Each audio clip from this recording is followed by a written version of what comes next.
6 o'clock Central African time. A very good morning to you all. Thanks so much indeed for joining us.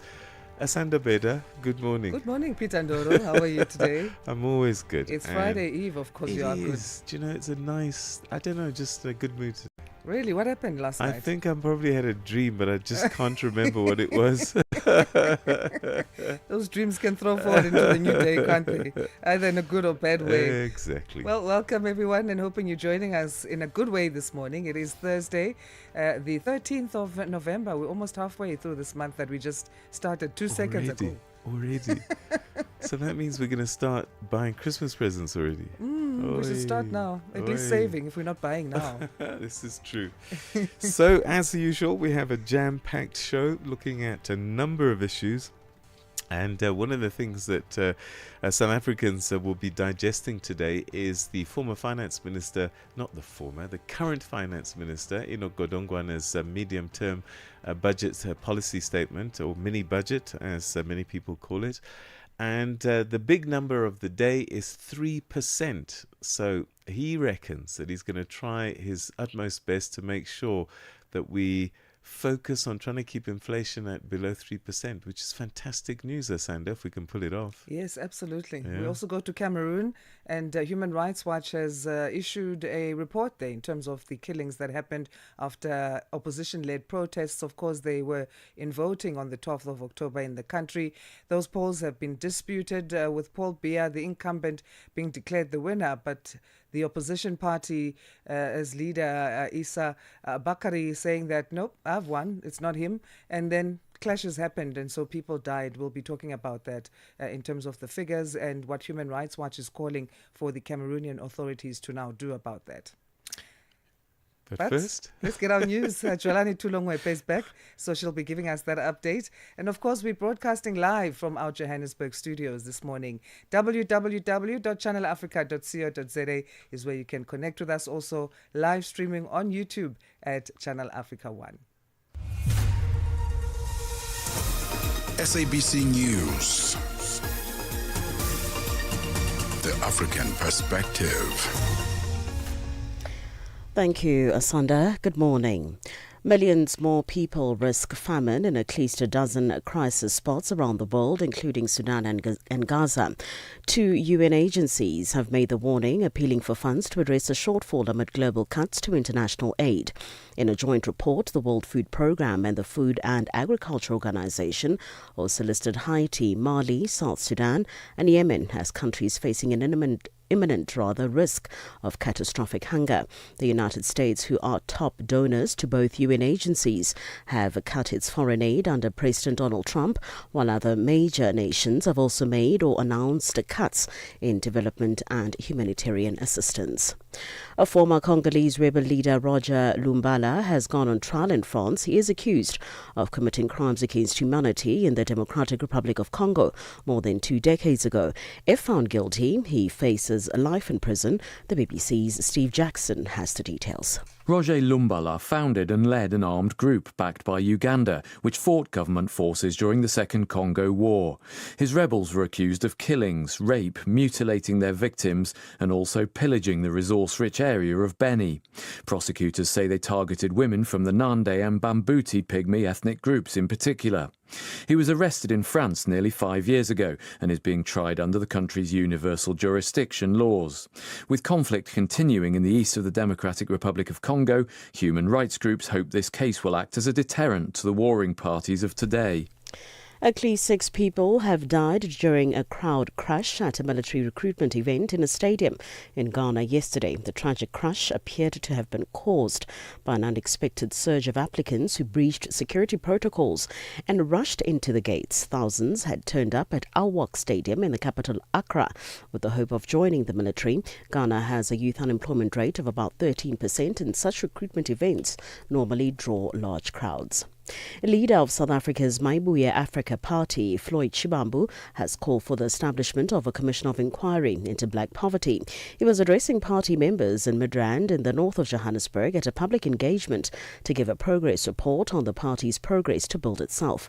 The party, which says its mission is to achieve a total freedom and emancipation now, champions issues such as land redistribution, industrialization, decolonized education and respect for traditional leadership, amongst others. Shivambu says there is a need for South Africa to focus on development. Let's talk about this. Let's get the submissions.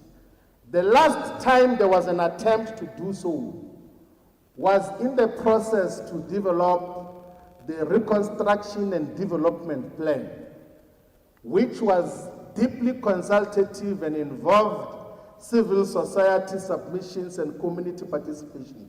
We're calling for an organic and systemic inquiry into the black poverty question. Pakistan's defense minister says his country cannot rule out taking action in Afghanistan. His comments follow Tuesday's explosion outside a courthouse in Islamabad. Authorities said the explosion killed 12 people and wounded 27 others and marked the first strike on civilians in the city in a decade. The BBC's Caroline Davies has the latest. We've had quite strong accusations from Pakistan's political leadership, levying accusations at both India and Afghanistan. We have heard this fairly regularly from Pakistan. They often refer to what they call Indian proxies that they say operate on Afghan soil. We have also heard from India. They called Pakistani's leadership delirious. In general, the Taliban government has denied Pakistan's accusation that they harbour militant groups that conduct attacks inside Pakistan. For any news stories you would like to share with us, please do send an email to newsroom@channelafrica.co.za or call us on +27 11 714 4459.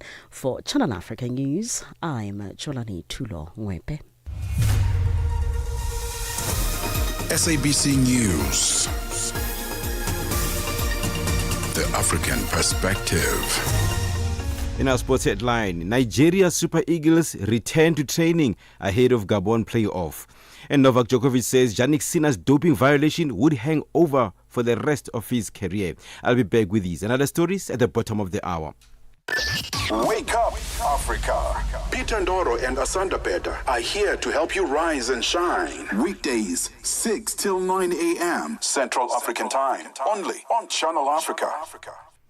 Every day or weekday after the 6 a.m. news on Rise and Shine, we bring you a segment that we call the Africa Roundup.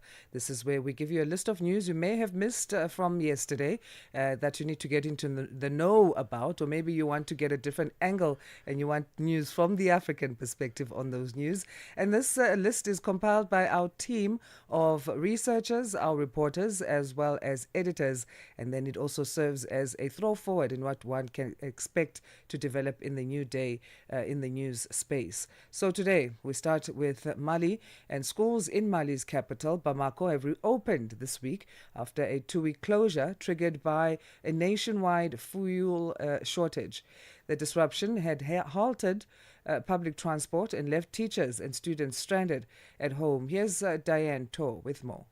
The government temporarily closed schools last month as part of emergency measures to deal with a fuel supply crisis after an al-Qaeda-linked jihadist group began attacking tankers and blocking imports in September. At this Bamako high school, students lined up to register and copy new timetables as lessons resumed. A school supervisor said everything was going well, with students and teachers able to show up for class. Although math teacher Idrissa Sanago said the disruption would make it harder to complete the year's curriculum. Because the school year is already tight at 9 months, we even started a bit late. And with this interruption again, it will put us even further behind. We will try to do our best to catch up, but it won't be easy. The United Nations says that more than 1 billion firearms are now in circulation across the world. Addressing the Security Council, Adeji Ebo, who's the UN's Deputy High Representative for Disarmament Affairs, warned that the spread of weapons is both fueling and reflecting the many security crises facing the globe at this time. In Africa, illicit flows of small arms and light weapons in West Africa and the Sahel, the Horn of Africa, and the Great Lakes region contribute to a systemic crisis, transforming localized violence into even more complex cross-border conflicts. As the African Union High Representative for Silencing the Guns, and my co-briefer today, Dr. Mohammed Ibn Chambers, has rightly pointed out at the Security Council Area Formula meeting on small arms and light weapons in March, also convened by Sierra Leone. This crisis is not only an issue of weak supply chains, but a symptom of deep-seated governance crisis.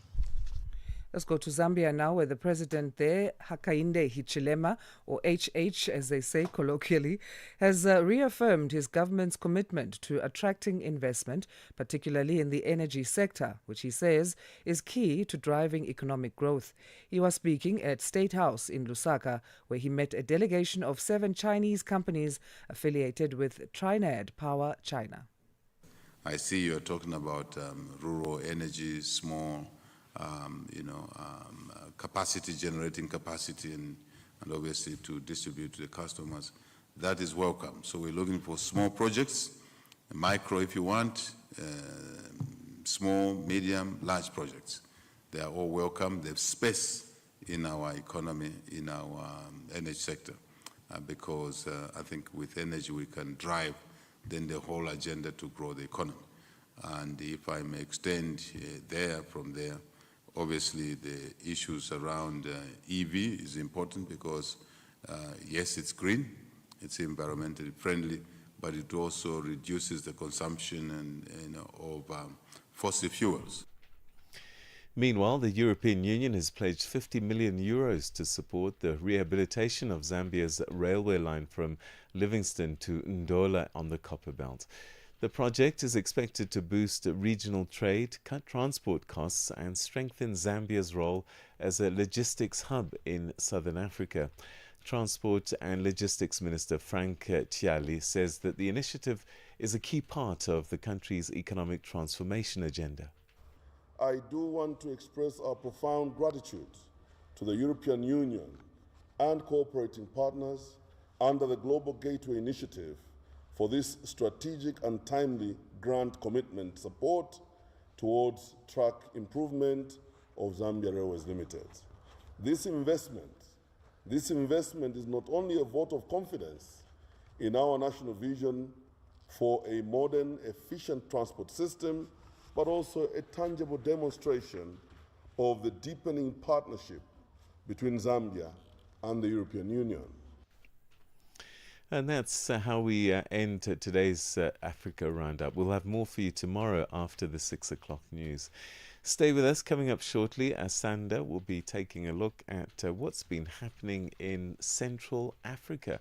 And we do this each week with our geopolitical analyst, Aaron Ngambi. That's coming up. Siyabangena manje.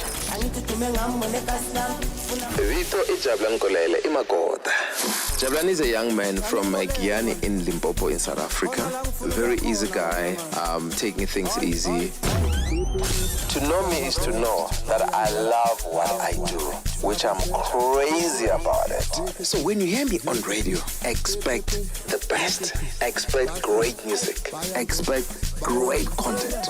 Expect 180 minutes of nothing but fun. You'll find me on the morning reset, 3 to 6 a.m., Monday to Friday. Siyabangena baba. Ay. Mbuleke.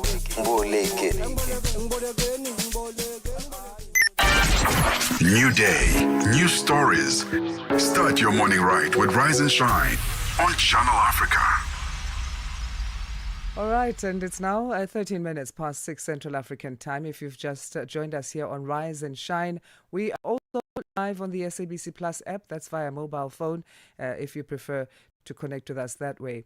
And we get into now our Central African wrap. This is where we'll touch into stories in terms of what's happening in that particular region of the continent. So some of the stories we cover here, you may have heard earlier in the Africa Roundup, but also some will be news stories. So we speak to our geopolitical analyst and by the name of Aaron Ngambi, who joins us now for that chat. Aaron, how are you doing? I got a bit distracted there. Excuse me.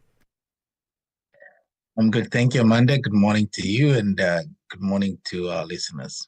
Asanda, There's a sorry. song that was playing before we started our chat, and I was saying it's such a reflection of South African society, saying, please borrow me some money, and we've got a huge debt issue. So that's what it distracted me a little bit there. But let's focus now and talk about mass arrests and lethal force against anti-government protests. They've been reported in Cameroon. Human Rights Watch has come out with a report saying that there have been a lot of killings that have happened in the country as a result of opposition-led protests. Of course, we know Cameroonians went to the polls on the 12th of October to vote, but many are not happy with what's happened there. Yes, indeed. Many are not happy. They've taken to the streets in Cameroon. I think the figures are about 300 plus people have been arrested. And I think only about 200 have legal representation. And we've seen a team of lawyers trying to come together so that they can at least be able to assist those people that have been detained. Unfortunately, since the post-election violence, about 48 people have died so far. And Human Rights Watch was out there and trying to talk to people. They actually talked to about 20 people who've been affected by this in one or the other, relatives, friends of those that have been killed or those that have been actually imprisoned. And the situation looks very dire. And it looks like the regime is determined to use lethal force and be able to suppress any sort of protests. The United Nations, though, has a different figure than that given by Human Rights Watch in terms of those killed. How will that be reconciled, do you know? Well, the other figure that we're hearing is about 55 from the Human Rights Watch and the United Nations.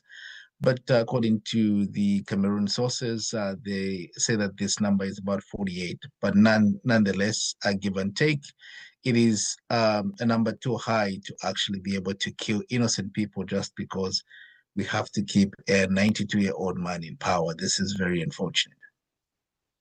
And as a result of that, Issa, the opposition leader, party leader, Issa Chiroma Bakari, is the one who was calling for a stay away and for voters to stay home in protest of these actions. Have we heard from him now with this latest report from Human Rights Watch? Yeah, he's actually been very sad about these developments. He's condemned what the government of Cameroon is doing.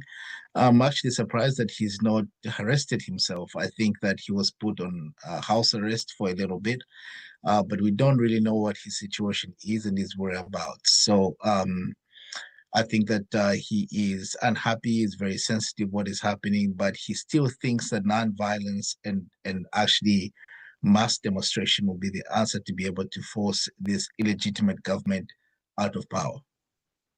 What is Human Rights Watch saying now in terms of what they expect the Cameroonian authorities to action? Yeah, the Human Rights Watch is calling on all the opposition political parties and those who participated to encourage the people to become nonviolent, to not engage in any sort of antagonism with the regime. But they're also asking the regime to take full responsibility. Number one, to stop this force against unarmed people, civilians who are out there protesting, but also they're calling for a serious investigation into what has happened because, of course, like you said, the numbers do not add up according to their investigations. Let's move to Chad now. The government there is seeking at least 30 billion US dollars from Abu Dhabi for a development plan. So what's crucial to note about this national development plan for the country? It's called Chad Connect 2030. Yeah, so there was a UAE and Chad Investment and Trade Forum in Abu Dhabi. Interestingly, you would think that this was hosted by the UAE government, but this was actually hosted by the government of Chad. The ministers and also actually the president of Chad was in attendance, and he actually led the panel of discussion on Connect Chad 2030. The idea behind this is part of their national development plan, the 5-year national development plan. And the idea is that they want to be able to attract this investment of $30 billion and be able to get it into the economy so that they can create jobs and be able to help, especially young people in Chad who are disenfranchised. So, what is Chad proposing that this 30 billion US dollars from Abu Dhabi cover? Well, they want to use it for diverse investment into the economy, such as in agriculture, in digital technology, and also just the skills, the trade skills for young people, such as vocational trade skills and entrepreneurship skills that can help young people be able to have jobs and be sustainable.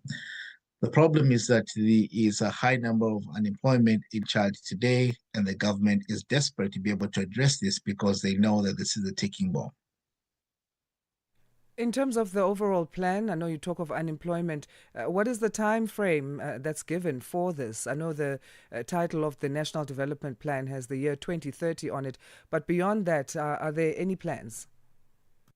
Well, the specific plan is that in the next 5 years, they have this roadmap called the National Development Plan for 5 years. So this Chad Connect 2030 is a plan that is in phases. So every 5 years, they have specific milestones and goals that they want to reach until they reach 2030, and hopefully they can actualize this. And the idea is to connect Chad not only within the citizens in Chad, but also within the region and also to the outside world. And I think this is the significance of why this UAE and Chad Trade and Investment Forum was held in Abu Dhabi.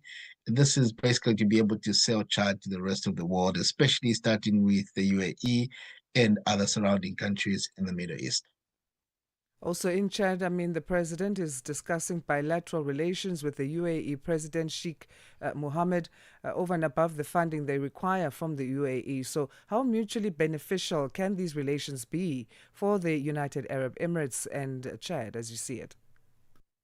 And these bilateral relations are said to be conclusive this December. They've done all the talking, and they're basically looking at just the legal frameworks to be able to formulate a document that both of them can assent to. And this bilateral relation means that the UAE will be able to step up and be able to have more presence and more investments in Chad, and vice versa. But of course, it's always Chad that will be on the receiving end rather than the UAE. And so we hope that it plays out as they want it to play out. The UAE, we understand, is not looking just at Chad on the African continent. They're looking at other African countries. So which are these countries and what are they looking for specifically to work with there? I think they have Nigeria, they have Rwanda, and a few other countries in there. And specifically, they're looking for ways for cooperation. But you and me know, Asanda, that these kind of arrangements have a lot to do with our mineral wealth in these countries, and that everyone looks to Africa to be able to maximize their potential and be able to invest. So this is what we expect to see going forward. I think in the long run, the UAE is hoping to pour in billions of dollars in these countries and be able to bring investment to them. But hopefully it benefits them in return because we are hoping in the case of Chad that this kind of investments will create jobs for young people and we'll be able to address some of the social ills and economic problems that they have. Let's move to Gabon now, Aaron. So the wife of and son of former Gabon's President Ali Bongo have been sentenced to 20 years in jail on corruption charges. They are accused of taking advantage of the former president to achieve personal gain from Gabon's resources. Yeah, they've been both convicted of embezzlement. And in fact, they were convicted in absentia, so they did not attend trial. As we know, they are in Paris, and this trial took place in Gabon.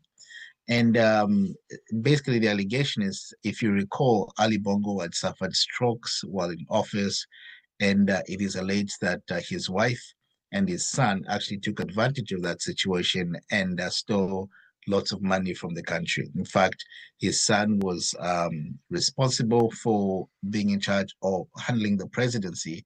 And therefore, we hear that he used the presidential seal and signature to be able to enter into deals and swindle the country money. And so this is basically a case that we saw coming, and that the regime in Gabon insists that this was a fair trial, and also there are other co-accused, about 6 of them who are within Gabon and still going under trial.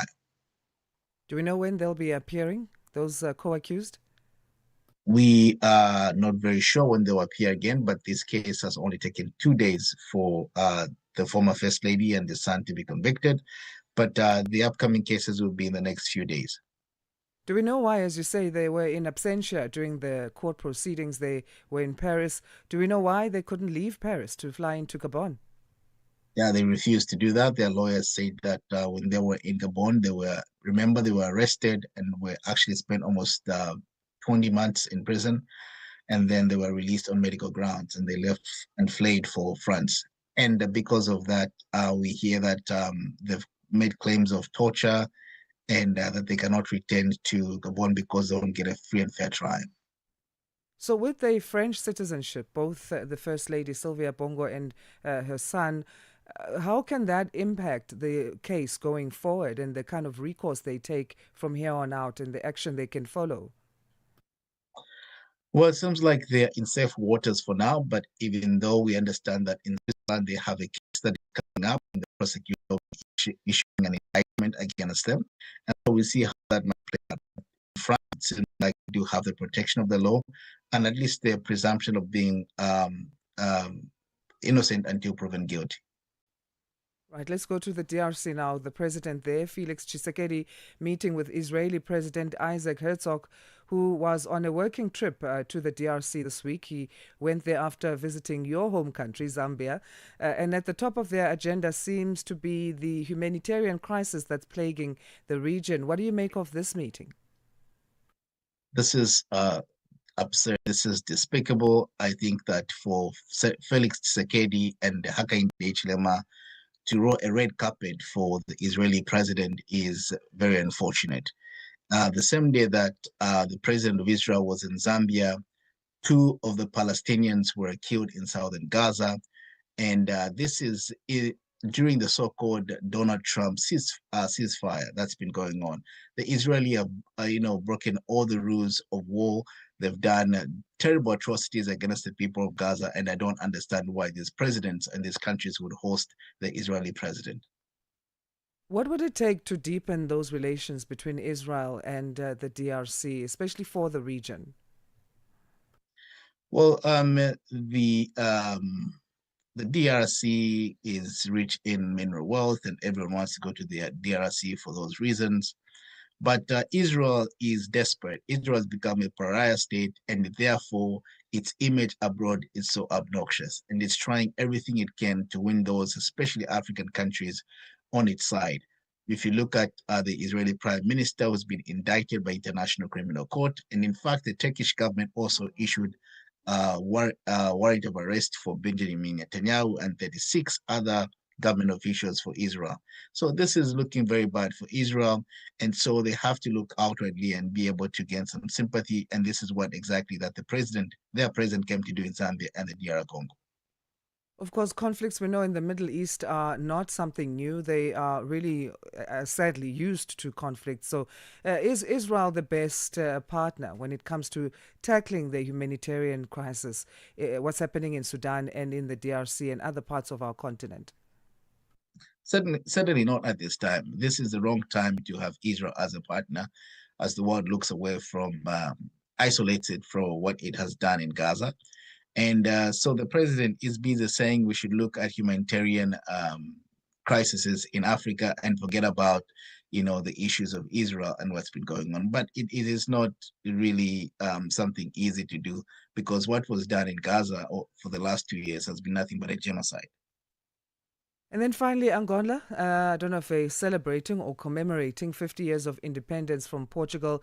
What's worthy to note there in terms of whether there's been prosperity and if we can say happy anniversary? Now, Angola has been a sad story. It looks like the situation has become worse over the years, and 50 years of independence has done very little for the young people in Angola. And so there's a desperate move now because it's been oil dependent for all these years. And so there's a desperate move by the regime to be able to diversify, go into agriculture and other areas of economic development. So we hope that they do well going forward, but so far things have been looking very bad. Well, we'll leave it there for today, Aaron, and thank you so much for your time again. And what are your plans for the weekend? I guess it's Thursday. I'll be home. Great. That's the best way to do it. Yes. Thank you for having me, Asanda. Thank you. That's Aaron Ngambi, geopolitical analyst, giving us our Central African wrap, zooming into stories that you need to get into the know about where it comes to this particular region of our continent. He'll be joining us again next week, Thursday. It's now 6:30 Central African time. Let's get our news headlines. Here's Jwalane Tulo Ngwepe. SABC News. Headlines. The African Perspective. Thank you, Asanda. Good morning. Making headlines, AU Commission Chairperson Mahmoud Ali Yusuf says it's unfortunate that the US has boycotted the first G20 Leaders Summit hosted in Africa. The bail application of Zimbabwean politician arrested in South Africa will be heard in the Pretoria Magistrates Court in South Africa today. Job Sikala and his uncle appeared in court on Monday and their case was postponed. And finally, the president of South Sudan, Salva Kiir, has sacked one of his 5 vice presidents, Benjamin Bol Mel. I will have details on these and other stories at 7 o'clock. SABC News. Headlines. The African Perspective. It's time now for a first look at what's been happening in the world of sport, and always keeping a sharp eye on that is Fikile Lingwati. Good morning, my brother. Sports on Channel Africa. The African Perspective. Good morning, Peter. I'm tempted to greet you in a beautiful way, but let me start off with football now here in Africa. The Super Eagles of Nigeria return to training on Wednesday evening as preparations intensify for today's 2026 FIFA World Cup Africa playoff semi-final against Gabon. The squad had suspended training on Tuesday over a dispute concerning unpaid allowances, but the matter has now been resolved, allowing the team to focus on securing a place in Sunday's final. The session took place at the Institut Royal de Formation des Cadres in Saleh, just outside Rabat. President of the Nigeria Football Federation, the NFF, Alhaji Ibrahim Musa Gusau, expressed confidence in the team's readiness. Some more football news. Hugo Broos, the head coach of South Africa's men's national football team, insists it is very important for him to give players in the South African under-17 and under-20 teams a chance in the senior national team. 7 years ago, Bafana Bafana's new call-up and Sekhukhune United attacker Keletso Makhalwa was one of the key players in coach Thabo Sinong's Amajita team that participated in the FIFA Under-20 World Cup in South Korea. Bruce says this could be avoided with continuity owing to different reasons. Most of the players in the squad, including Makhalwa, had their rise to the senior team delayed. It's important, and I always said that international experience, and for them, those who were already on a World Cup or an AFCON with minus 20 or minus 17, they have already that. But you have to continue. That now you have a basic. You have minus 17 who is in the World Cup. You have minus 20 who won AFCON, who was in the World Cup. But now the next step has to be done. And if you don't go on working with those guys, all that talent will be lost in as quick as you can think. With the next under-23 team set to play in Africa Cup of Nations qualifiers as of next year in preparation for the next Olympics in Los Angeles in 2028, Bruce says it's important that they start preparing that team next year and start to blood in the players from the Amajita team, which was at the Under-20 World Cup. Yeah, a pool of players who have already an international experience on youth level. So it's up to us now to go on working with them in the next months already and the next years. And then I think the future for Bafana is very bright, because there is talent. But you have to be careful also that you don't call those players too soon. Now, tennis news. Novak Djokovic said the shortness and the timing of Jannik Sinner's ban this year for an inadvertent doping violation was odd, and the case would hang over the four-time Grand Slam champion like a cloud for the rest of his career. Sinner served a 3-month suspension following a settlement with the World Anti-Doping Agency in February after authorities accepted the anabolic agent clostebol had entered his system inadvertently via massages from his then physiotherapist at Indian Wells in March 2024. Djokovic said he did not believe Sinner had acted deliberately, but added the controversy over the perceived disparities between Sinner's treatment and that of lesser-known athletes would linger around the Italian, much like his own deportation from Australia in 2022 over his refusal to take a COVID-19 vaccine. For any sports stories you'd like to share with us, please send an email to newsroom@channelafrica.co.za or call us on +2711 714 4459. This is Channel Africa Sport with me, Figile Lengwadi. Sports on Channel Africa. The African perspective. Ahoy, matey! Captain here to help, right, boys? Set sail with us on a digital voyage like no other. Channel Africa has a treasure trove of awesomeness. That is our website and social media pages. Tell me, why are you here? We want you to be part of our adventure. The winds are changing, Captain. And this time... Imagine a world where curiosity knows no bounds, where entertainment meets enlightenment, and where every click leads to the African perspective. Visit us on our website, www.channelafrica.co.za, or follow us on Instagram or on X at Channel Africa One. Go on, like us on Facebook at Channel Africa One. So, spread the word. Tell a friend that Channel Africa's online variety is what they need on the web. Channel Africa, the African perspective. Channel Africa. Your Africa, your voice, your channel. Channel Africa. The African perspective. For the first time this morning on Rise and Shine, we get to get in the know with what's happening in the world of business. And Nosipho Zuma will take us there. Good morning. Business news on Channel Africa. The African perspective. Thank you, Asanda. Good morning. In your business news, SAWA, Guinea will fast-track the development of alumina refineries and iron ore pellet plants to end decades of raw ore exports. Now, this as the country prepares for the first shipment from its huge Simandou iron ore mine this week. In July, the World Bank said in-country alumina and iron ore processing could transform Guinea's economy by creating industrial jobs and reducing exposure to commodity price swings. Guinea ships about 60% of its bauxite to China, while a third of iron ore produced by Simandou mine is destined for Chinese mills. South Africa's National Treasury has revised down its economic growth forecast since the budget announcement in May from 1.4% to 1.2% in 2025. Now, the government expects growth to strengthen annually over the next 3 years and average 1.8%. Finance Minister Enoch Godongwana says the government continues to meet its fiscal target, which has lowered the cost of risk for investors.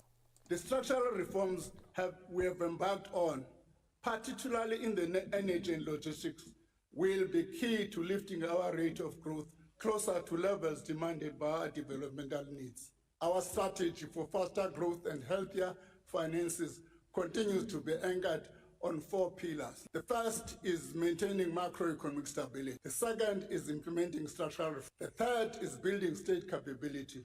And the fourth, supporting growth-enhancing infrastructure. Kotongwane has revealed that the VAT increase proposed in the 2025 budget announcement is now off the table. Now, this as the National Treasury expects that revenue collection will exceed earlier estimates by $1.24 million. He says debt is expected to stabilize at nearly 78% of GDP this year. Government debt will stabilize in 25-26 at 77.9% of GDP. This is the first time since 2008 financial crisis that public debt will not grow as a percentage of GDP. Since 2008, spending has consistently exceeded revenue, driving up debt and debt service costs. These costs crowded out spending on critical services and exerted pressure on lending rates across the economy. The Maibuya Africa Party has called for the South African government to champion the agenda of the African continent during its presidency of the G20. The country will be hosting the next event next week, which sees some of the most powerful nations in the world gather to resolve issues facing the globe. Maibuya Africa leader Floyd Shivambu. We think that South Africa should use this 12 months presidency of the G20 to call for a global end to illicit financial flows and resources theft, which largely affects the African continent. South Africa must call for the long overdue reconfiguration of multilateral global institutions, including the United Nations, World Bank, IMF, and the World Trade Organization. And finally, Chevron says that it plans to grow free cash flow by more than 10% annually through 2030 and increase oil and gas production while further reducing costs and capital expenditure. The fresh guidance announced on Chevron's Investor Day is a culmination of an effort by the U.S. oil producer to operate more efficiently following a restructuring that included layoffs earlier this year. Your financial indicators: $1 in Nigeria is trading at 1,000 naira 436, and Botswana is 13.23.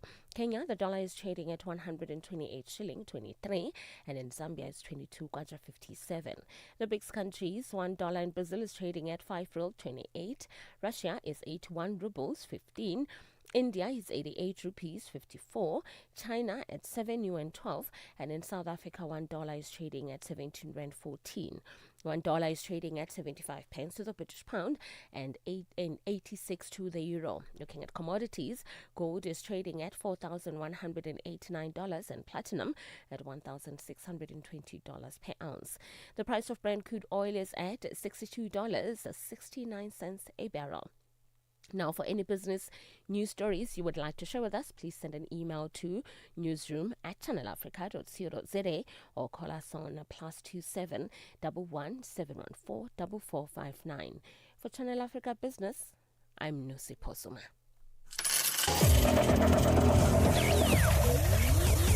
Business news on Channel Africa. The African perspective. G20 in Africa, exclusive to Channel Africa.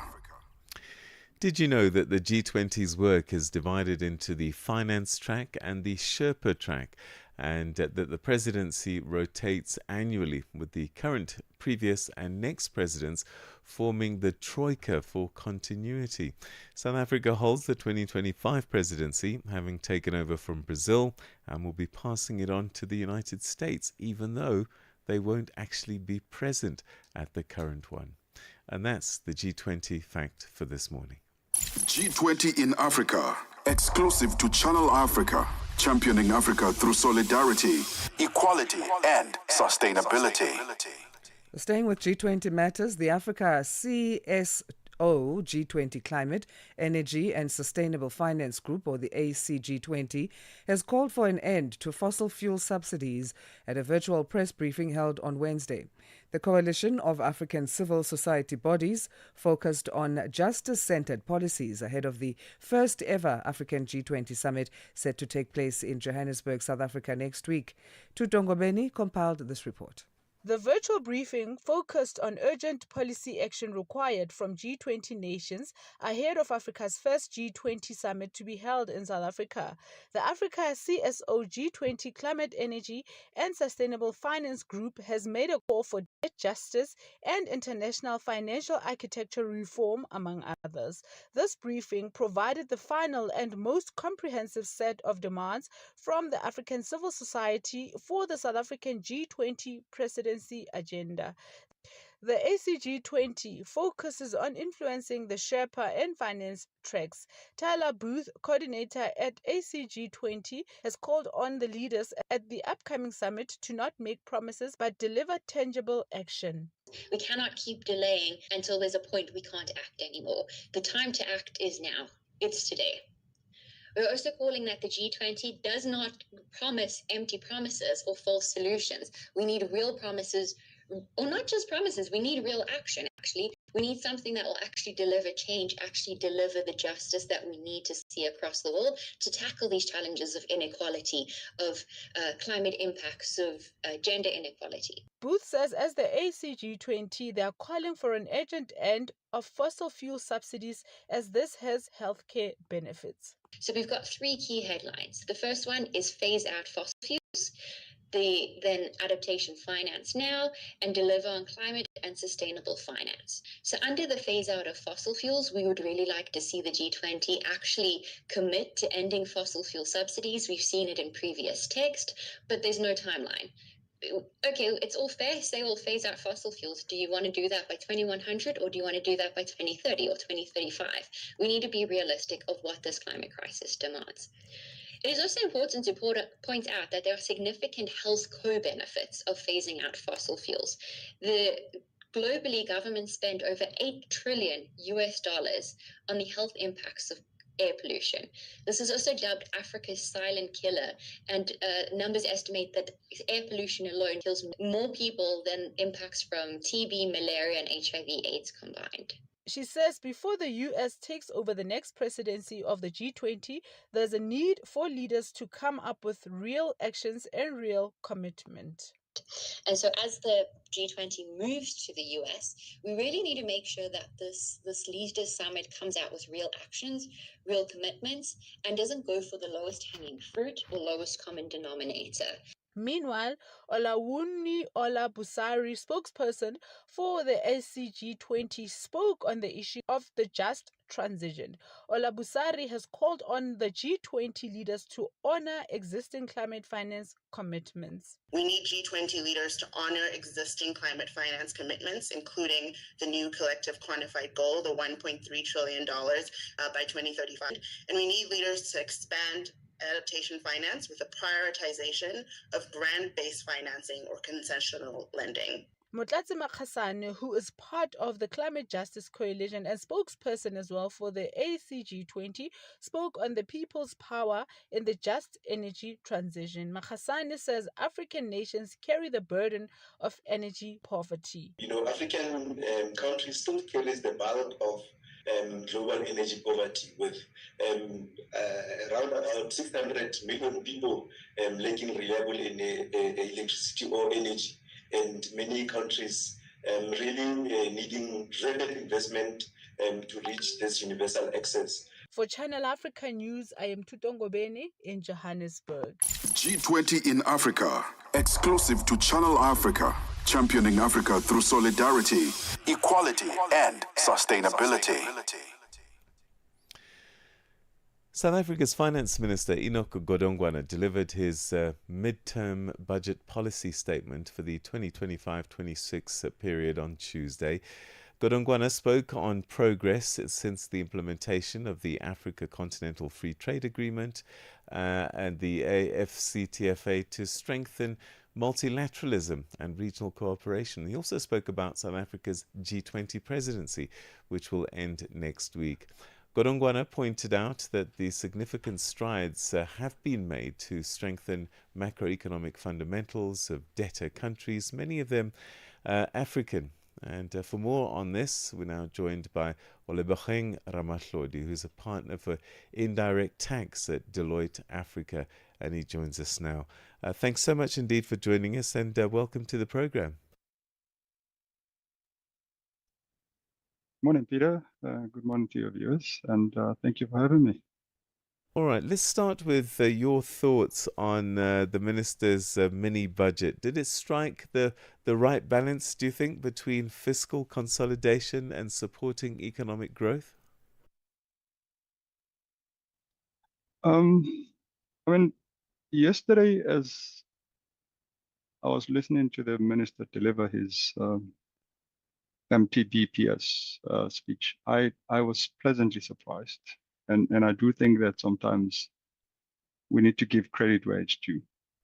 If one compares the previous speeches, probably from 2008 onwards, those were riddled with a lot of promises that were often not delivered on.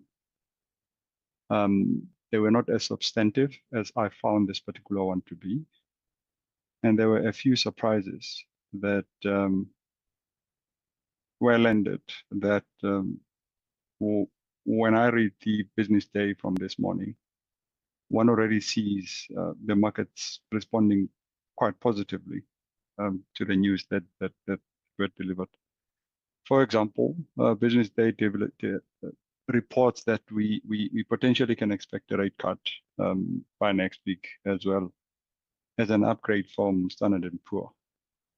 The rand is apparently has strengthened by 0.3% overnight on news of the MTBPS as delivered by the minister. The question still remains whether the projected 1.8% growth next year and 2% the year after is realistic or not. If one measures these projections against how we have performed as a country in the past, I suppose since 2015, one does understand when analysts are saying that it's probably on the optimistic side, that we should probably be pegging it at between 1% and 1%, and keeping 1.8% as aspirational. A lot of that I mean, I depends suppose, on any progress is great, but with the way the population is growing, and I seem to remember a few years ago, for us to make meaningful progress, we really need to be growing at about 5 to 6%. So because we've been growing so slowly, we start to celebrate these small gains. But we need to be making bigger jumps, though. fully agree. I mean, that I fully accept. The reality of the matter is that we live in a country where historical performance has always been disappointing.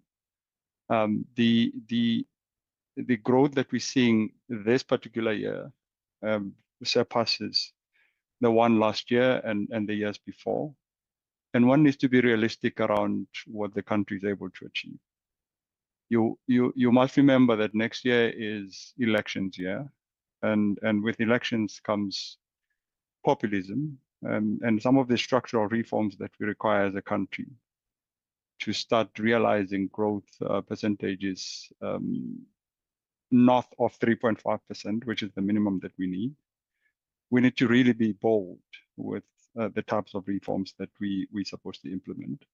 There are a couple that are on the offering, but we need to be very dedicated and committed to implementing those for us to start making a dent that will see us realizing those type of growth percentages. But having said that, reality and pragmatism dictates that it is highly unlikely that we'll reach those growth percentages in the next 5 years. You're a tax expert, and incremental most South Africans, when they listen to the finance minister, one of the things that they think about is tax. And I wonder if there were any clues about what tax might look like in the new year. Increases, maybe. What did you glean, or were there any clues about what's lying ahead? So as a tax expert, when you don't hear the minister saying anything about taxes, I suppose you get disappointed because you've got a lot less to talk about. But having said that, the minister, I think, alluded to the principle that says, like any other family establishment, if you spend more than you make, you have to borrow, or you have to generate additional income. And in the form of a state, that additional income has to come from taxes. And hence, you are saying that all things being equal, we are unlikely to see taxes in the new financial year.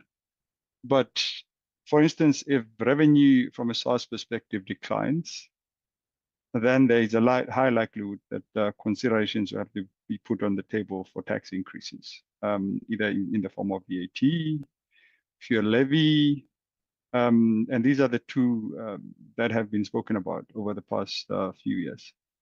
But if you listen to the Minister of the Commissioner of SARS, he was saying that in his experience, revenue performance is stronger in the second part of the year than it usually is in the first part. In that way, giving confidence that we can expect that SARS will conclude their financial year strong, and that the 2 trillion rand that has now been set for them is more than likely to be achieved. So it is against that backdrop that I don't foresee that there would be any proposals for tax increases in the new financial year. All right, that sounds like great news. So the minister also highlighted progress under the African Continental Free Trade Area. And I wonder, from an economic and tax perspective, are we seeing meaningful benefits yet, or is the pace still a little slow in this area?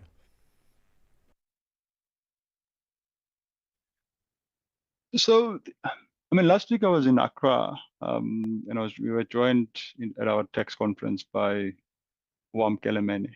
And he was talking about the progress that they are seeing being made where the after implementation is concerned. I mean, the GTI initiative now has over 30 members who have joined them. Unfortunately, only 8 are currently training between them, including South Africa. So the buying into the program has been very slow, but there are promising signs that more and more entities are making use of this particular trade agreement. The question still remains with regards to the awareness that the Secretariat is creating for the men on the street and the small and medium enterprises, because the feedback that we have been receiving is that people are either not aware of the program itself, or the fact that there are some countries that have started trading under the initiative. But overall, I think a great initiative that, especially when one looks at the geopolitical tensions between SA and the current US administration, that the continent now needs to pivot and look for markets elsewhere. And I think and strongly believe that the AFCFTA does present that opportunity for us to pivot. Not only as a country. We've run out of time, but very briefly, perhaps, just finally, what should ordinary South Africans take away from the mini budget yesterday? I think the takeaways are that we are beginning to see a shift in the right direction in the form of fiscal discipline. There's a shift to invest more on infrastructure, whether we talk about water, electricity, or logistics in general. There is a shift to make sure that we have built a capable state. And these things in the medium to long term are going to result in those positives. There is still going to be pain in the short term, but it's all in the name of trying to build for the future. Because substantive growth requires difficult decisions to be made, and those often would have negative impacts at the onset. But when one looks into the horizon, there are positives that one can see and look forward to. Oleboheng, thank you so much indeed. It's not often that we feel a little better after listening to a finance minister, but thank you so much indeed for taking us through your thoughts on Minister Ramahlodi's mini budget. Thank you. Bye-bye. That was Oleboheng Ramahlodi, who's a partner for indirect tax at Deloitte Africa, talking to us about the mini budget presented by South Africa's Finance Minister, Enoch Godongwana, yesterday. From Africa's broadcast capital to the furthest corners of the globe, this is Rise and Shine, every weekday mornings on Channel Africa. 7 o'clock Central African time it is, and we say good morning to you if you've just joined us. This is the second hour of Rise and Shine here on Channel Africa as we bring you news and current affairs from the African perspective. My name is Asanda Beda. Connect with us on www.channelafrica.co.za or via live stream on YouTube at Channel Africa 1, that handle being the same for our various social media platforms across all networks. You can find us. We'd love to hear your views. And I'm Peter Ndoro. Yes, indeed. Thanks so much indeed for joining us for the second hour of the program. We have quite a lot that we're going to try and cover in this hour. A couple of the things that come to mind for me. Darfur, that's just been a sad story playing out. And we've been reporting from it. So beyond the insecurity, which is obvious and what we've been describing quite a bit, there now is talk of increasing famine. So on top of everything else, we're seeing hunger being experienced in that part of the country. What else are we looking at, Asanda, in this hour? We are going to be looking at Africa's push towards a digital ecosystem that's completely gone digital. Of course, there are still challenges on that, but there is a study that notes that progress has been made. So we are moving forward in making sure that digital payments go to that space and completely that. It's a bit scary, though, sometimes. Yeah, I mean, that's anything digital or the now, current time. There's always somebody trying to hack and do whatever. So we need to be educated mostly so that we know what to look out for to keep ourselves safe. But those stories and more, of course, coming up. Let's get our news headlines. The first full bulletin, second one for the show. Here's Jolani Tulongwepe, and then Fikile Lingwati will tell us what's happening in the world of sports. Just a little bit, and then later on he'll come with a full update. SABC News. The African perspective. Thank you, Asanda. Good morning. AU Commission Chairperson Mahmoud Ali Yusuf says it's unfortunate that the US has boycotted the first G20 Leaders Summit hosted in Africa. He was speaking alongside the UN Secretary General Antonio Guterres at the conclusion of the 9th Annual AU-UN Conference in New York. Both were asked about the US position that South Africa should not be in the G20 and Washington's criticism of the development focus of this year's G20 agenda. It is indeed unfortunate that the United States boycott this G20 summit. But let me reassure you, I think the African continent has decided to take its destiny on its hands. And we are definitely working to increase the self-reliance. We are working to mobilize domestic resources for our development programs. As far as the G20 is concerned, this is a new platform for the African continent. It will be the first time that we'll be hosting the G20 in South Africa. And it will be the first time the African Union will participate as a full member. The bail application of the Zimbabwean politician arrested in South Africa will be heard in Pretoria in the Pretoria Magistrates Court today. Job Sikhala and his uncle appeared in court on Monday and their case was postponed. The state wants to verify Sikhala's immigration status in the country before his case can proceed. The two are facing charges of being in possession of explosives. National Prosecuting Authority spokesperson Lumka Mahanjana. Bail application could not proceed because the state needed to still do their bail investigations. as to know whether the state will oppose or not oppose bail when the bail is brought on the 13th. The president of South Sudan, Salva Kiir, has sacked one of his 5 vice presidents, Benjamin Bolmel.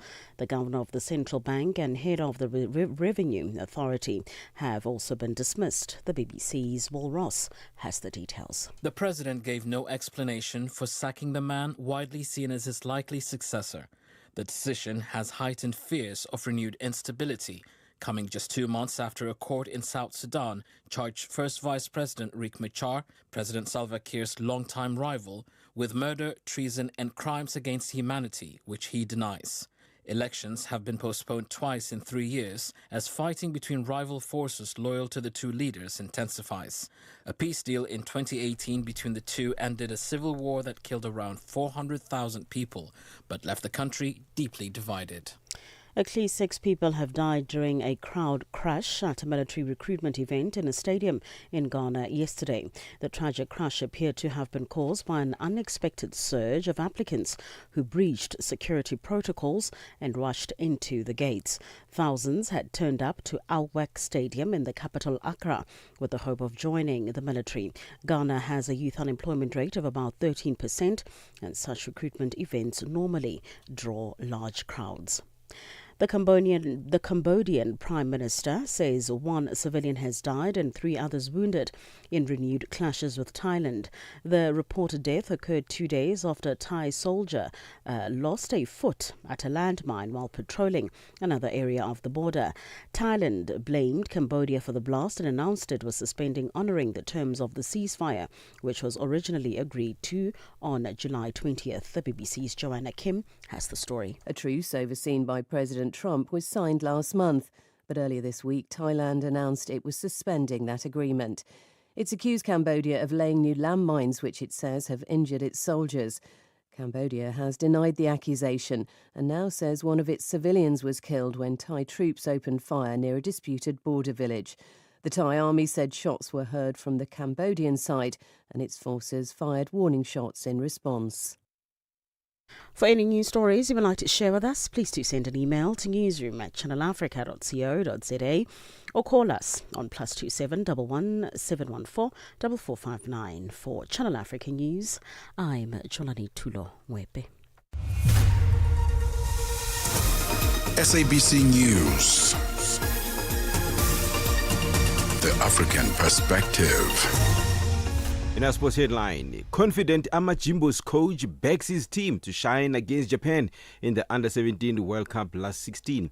And Sri Lanka cricketers leave Pakistan after a bomb blast. I'll be back with these and other stories at the bottom of the hour. Ahoy, matey! Captain here to help, right, boys?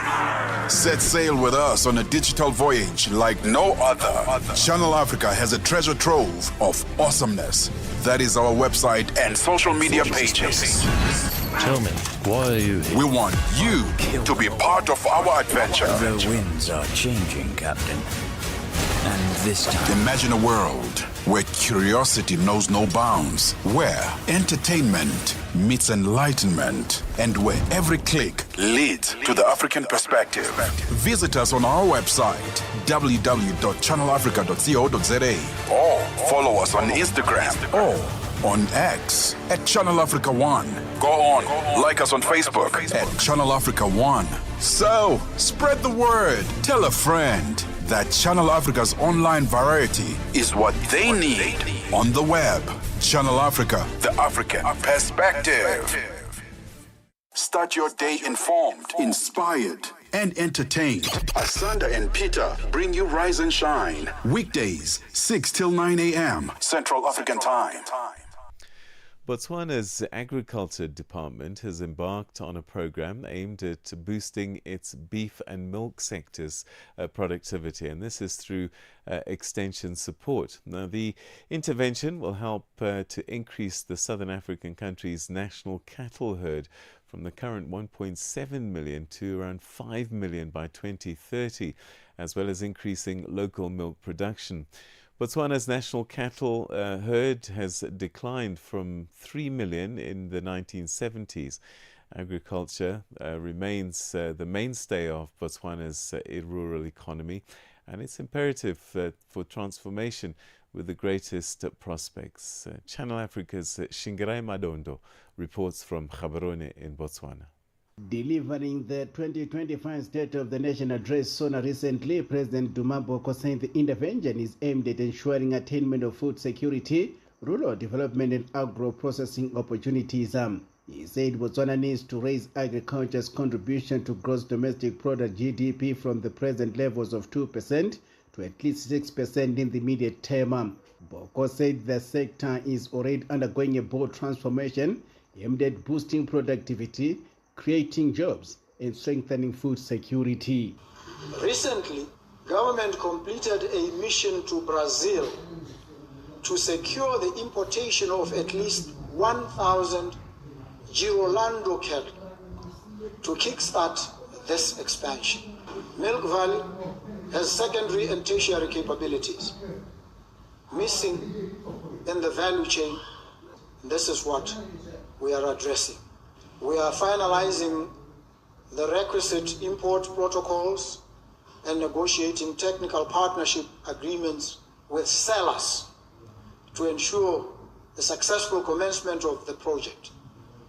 These partnerships will support us over the next 2 years by facilitating skills transfer to Botswana, who will be directly employed on the project. For several years, Botswana's progress in growing its livestock production was stalled due to the prevalence of foot and mouth disease (FMD) in neighboring countries like South Africa and Zimbabwe, which prevented the importation of biological assets.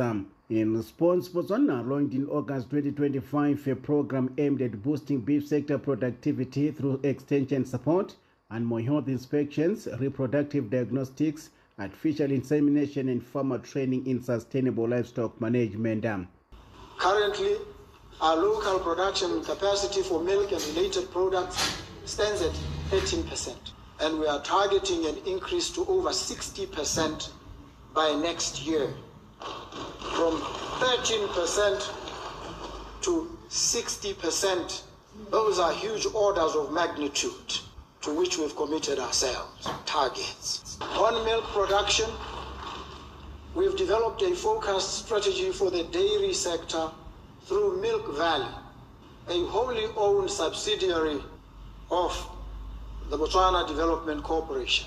Recognizing that feed availability is essential for successful dairy operations, Boko said the Southern African countries is finalizing guidelines for outgrower program to engage contract farmers around the southern part of the country in support of this project. Government will also target communal farmers as part of achieving the 5 million herd target through restoring rangelands and improving profitability and access to premium markets. According to Boko, Botswana is identifying other regions across the country for potential expansion once a sustainable business model is firmly established. Reporting for Channel Africa from Gaborone here in Botswana, this is Shingirai Madondo. Annie Kalonji sur Channel Africa. Comment est-ce que les militants et sympathisants du parti Les Transformateurs ont-ils réagi face à la condamnation de Succès Masra? La condamnation de Succès Masra ne nous a pas surpris et les militants transformateurs ont été bouleversés et indignés étant donné que le verdict est un verdict lourd, illégal, injuste et donc face à la répression dans laquelle le peuple tchadien est confronté, les militants transformateurs se sont résignés de ne pouvoir pas sortir manifester. Et donc, c'est une situation totalement absurde pour un pays. Et aujourd'hui, nous célébrons le 11 août, fête de l'indépendance. On pensait que le verdict allait être plus ou moins clément, mais le verdict est sévère. Annie Kalonji, tous les dimanches sur Mix Vibration. Você é fluente em português? É apaixonado por rádio e quer trabalhar na África do Sul? Você tem documentos que o qualificam para trabalhar na África do Sul? Nesse caso, podemos ter uma oportunidade para você trabalhar no Canal África. Envie seu currículo e demonstração para Canal África at newsroom@channelafrica.co.za. Lembre-se, se você não receber alguma resposta nossa em 14 dias, isso significa que você não foi selecionado. Canal África, a perspectiva africana. The rhythm of Africa, the pulse of the continent. This is Channel Africa, the African perspective. Oh. MSF for Doctors Without Borders says famine-like conditions are gripping parts of Sudan, particularly in El Fasher, North Darfur. Children, pregnant women and adults are arriving at MSF facilities severely malnourished after months of conflict and siege. Joining us now to discuss the crisis is Aline Serin, head of mission for MSF in Sudan. She'll explain the scale of the malnutrition emergency and what urgent help is needed. Aline, thanks for joining us this morning. How are you? Good morning. Thank you for having me. So predictions did take us to this point, and now we're seeing this reality playing itself out. I mean, the situation there it doesn't seem to be changing as far as it's progressing in deterioration. What can you tell us about what MSF is seeing right now in El Fasher and other affected areas? Well, since the RSF took over El Fasher end of October, we have seen people arriving in Tawila, where we are running medical activities. So it's 60 kilometers away from El Fasher. And we are seeing people arriving in shock, starved and injured. We have received hundreds of people with wounds, gunshots, fractures that we have treated in our facilities. People are dehydrated. They are malnourished. To give you an example of the scale, so among the children we have screened, more than 70% of them were acutely malnourished. And looking at the pregnant and lactating women, it's more than 80% of the pregnant and lactating women who arrived in an acute malnutrition status. So the situation is very dire. We do not have access to El Fasher itself, but we can witness with the state of people arriving the agony that the people have suffered for the last 18 months of siege in El Fasher. The report mentions, and as you mentioned now, that those facing extreme levels of malnutrition are children and pregnant women. Would you say those are the hardest hit by all of this? Yes. The children under 5, they're very vulnerable to malnutrition, and then, of course, with their immune system being weakened, they're also getting more diseases and getting sick, which basically deteriorate again their status and their health status. So this is true. This is true in Tawila when you see people arriving, pregnant women and children, and elderly people, because we see also elderly people arriving in advanced dehydration and malnutrition status. Those people are the more vulnerable at the moment. But it's the entire population who has faced difficult access to food. During those 18 months of siege, very little supplies managed to enter in El Fasher. Despite the networks of solidarity that the Sudanese people have tried to maintain, like the community kitchen, the emergency response teams, that people have tried to support their own people. With no supplies entering into El Fasher for months, very little supply through airdrops. You can imagine that those people had to survive on animal feed from the testimonies that we are receiving. We are also receiving testimonies that a kg of flour was like more than $100. So most people had no access to food for months. Goodness, human beings turning to animal feed just to get nourished. That is shocking. And also, we know of reports that there are people who face violence when they are looking for food. What have you seen on that part?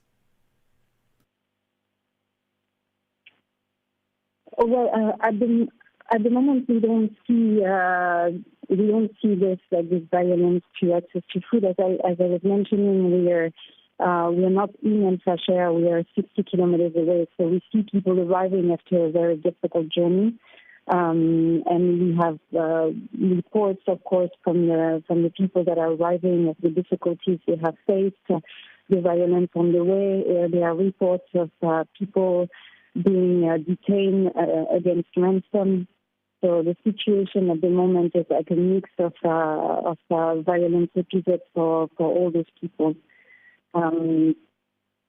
The situation now is basically for people to be able to flee to areas where they can get assistance. Because for the moment, no one can enter into El Fasher. And I just want to mention that, of course, right now all the mediatic attention is on El Fasher, but there are also other sieged areas in Sudan. They are, like, for example, Baba Musa or Dinj and Kabigli. Some of the areas are currently under siege and have experienced siege for more than 2 years now. Right, and we know that even beyond Al Fasher, the Blue Nile as well as Khartoum are also facing their own challenges there. So hopefully the message will get through to the warring parties as well as the international community in terms of what must be done, and more especially the halting of this war and making sure that people are surviving. Thank you so much, Aline. We're going to leave it there because we are completely out of time, but we appreciate you painting this picture. We have to keep painting this picture until something happens. Thank you. Thank you very much. Thanks. Aline Sarin is head of mission for Doctors Without Borders, or MSF, in Sudan, painting a picture for us in terms of what's happening in Al Fasher. As you heard, she can't see everything. They are 60 kilometers away from Al Fasher, so a lot of what she has seen is coupled with what she's heard in terms of accounts of those who survive and make it to where they are. And there, of course, are so many others who don't even make it to those posts to get the help they need, speaking about that malnutrition crisis there in Al Fasher as well as Khartoum and the Blue Nile that we've now known are developing. New day, new stories. Start your morning right with Rise and Shine on Channel Africa. Africa's push towards a fully digital payments ecosystem is accelerating, with new data showing strong progress, but also major gaps that still need urgent attention. On Tuesday, the Africa Nenda Foundation released the 4th edition of its flagship State of Inclusive Instant Payment Systems report, produced in partnership with the Central Bank of Eswatini, the World Bank, and the United Nations Economic Commission for Africa. Speaking at the launch, Africa Nenda's Deputy CEO, Sabine Mensah, said that instant digital payment platforms are reshaping how Africans send and receive money, making transactions faster, safer, and more affordable, and opening new pathways for financial inclusion across the continent. Channel Africa's economics reporter, Innocent Simosa, is in Eswatini for the launch, and he joins us now.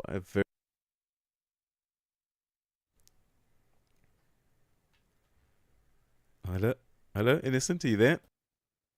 Yes, a very good morning to you, Peter, and our listeners around the world. It's good to be with you, colleague.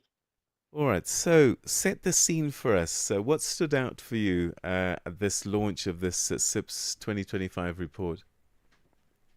Yeah, so what stood out for me, Peter, over and above, is the commitment from, private sector to really push the issues around growing the growth of instant payment systems across the continent. But the report really speaks about, the significant progress in the adoption of real-time payment systems across African countries, with more nations, Peter, really building on new platforms. But over and above, I think it really addresses the issues around the focus on financial inclusion and the emphasis on how instant payments are helping, including small and medium enterprises, women in rural communities, and also informal financial ecosystems. So the fact that someone can send money to someone in Eswatini can send money to Kenya in real time, instant payment,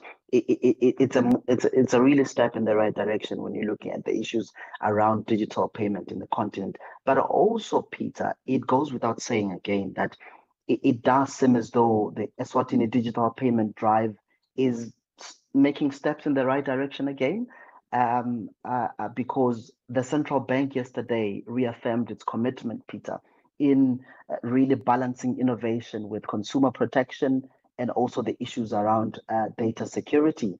So on the sideline of that event, also I had an interview with the head of IT at the Central Bank of Eswatini, who was saying that they are indeed working, to strike a balance between driving innovation in digital payments and also ensuring strong, consumer protection and data security. So it does seem as though we're making progress as the African continent, but they agree and they accept that we still have a long way to go, but these are steps in the right direction, Peter.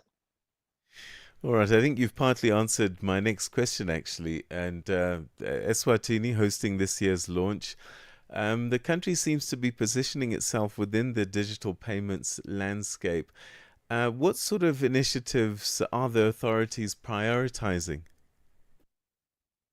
Yeah, so most of them really, they are prioritizing the support for small and medium enterprises in the informal sector, and the efforts that are underway to really integrate small and medium enterprises, because they also talk about the challenge of cyber security and cyber crimes.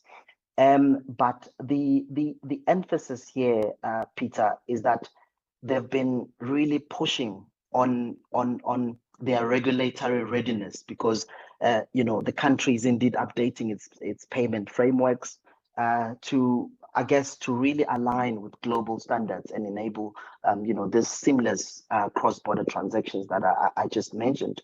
And also, in fact, I asked the question if whether or not there is a method or they calibrate a mechanism for entrepreneurs who want to use these services, because it can be that entrepreneurs are paying hefty duties when they have to access these digital payments. And here we're talking about small and medium enterprises.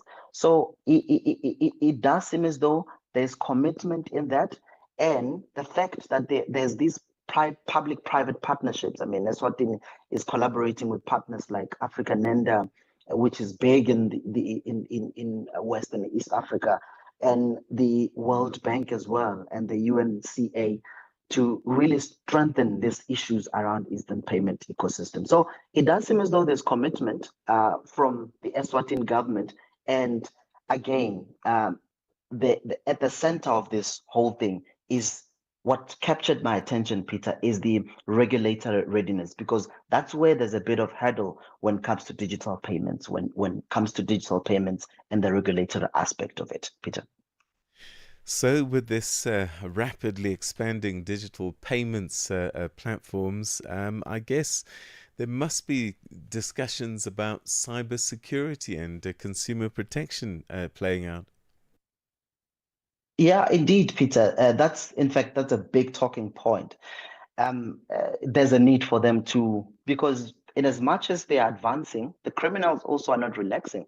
They are also, putting new ways to really maneuver these systems. In fact, yesterday, I was at the restaurant and I wanted to purchase something, and I was very much skeptical to use the hotel's Wi-Fi to go into my bank account and transact money, simply because it's you can't trust the public Wi-Fi for that matter. So, in fact, there's a need for them to really be ahead of time, because also criminals are not they are not relaxing, but also this will help them to identify these gaps and highlight where access to digital payment remains limited, and especially to, as I've indicated, Peter, women, youth, and rural communities. So this will also help to guide issues around policies and investment. It will help also governments to, again, going back to the regulatory frameworks, for development partners to design policies, or also allocate resources that make payment more inclusive and more easier for entrepreneurs and for citizens, Peter. And perhaps lastly, what can we expect next? Are there any key recommendations or next steps that policymakers are being urged to take? Yeah, in fact, the report is still in. It's more like an embargo, Peter. They were not allowed to actually share with. I was just giving you the snippets of what the report has, but the launch is actually this morning. They'll be launching that report with the governor of Eswatini Central Bank, and also the leaders of Nanda Foundation, which of course, Peter, in fact, I asked them yesterday, who's funding you? Apparently they are funded by, one of the big funders is the Gates Foundation. So also, we don't know, we've not been told as journalists as whether or not there will be someone from the World Bank to really represent the World Bank there. But it does seem as though it's going to be a field day today. We will indeed be giving you coverage in terms of what's happening with the issues around digital payments in not only in the SADC region, but on the African continent as a whole, Peter. Innocent, we certainly look forward to hearing from you a little bit later on today's launch. But thanks so much indeed for the preview that you've been able to give us, and safe travels back home. Thank you so much, colleague. Thank you. That's our economics reporter, Innocent Somoza, in Eswatini, looking at a big report on digital payments that's being launched today. The SIPS report is called, and we'll have more for you during the course of the day, particularly on our business program a little bit later on. Okay, it's 7:30, which means it's time for your news headlines. Here's Jualani Tulo Nwebe. SABC News. Headlines. The African Perspective. Thank you, Peter. Good morning. Making headlines, U.S. Commission Chairperson Mahmoud Ali Yusuf says it's unfortunate that the U.S. has boycotted the first G20 Leaders Summit hosted in Africa. The bail application of the Zimbabwean politician arrested in South Africa will be heard in the Pretoria Magistrates Court today. And finally, Democrats in the U.S. House of Representatives have released emails from the late convicted sex offender Jeffrey Epstein that reference U.S. President Donald Trump. I will have details on these and other stories at 8 o'clock. SABC News. Headlines. The African Perspective. Now let's check in with the world of sports as we say good morning again to Fikile Lingwati. Sports on Channel Africa. The African Perspective. Good morning, Asanda. We begin with football news. Amajimbo's coach Vela Khumalo remains optimistic that they can go through to the last 16th stage of the FIFA Under-17 World Cup on Saturday when they meet Japan. Amajimbos will play Japan at the Aspire Zone in Doha on Saturday at 17:30 Central African Time. It's the first time that the South African national Under-17 teams have reached the knockout phase of a World Cup tournament. Khumalo believes that they have what it takes to beat them. Look, we are very, very happy with the draw. It could have gone either way, but we have an assignment now. We're not going to sleep. We'll have to go back. But all I know about them is that they went in with 7 points. They won 2 games and then they drew the other one. They have one influential player there, number 10.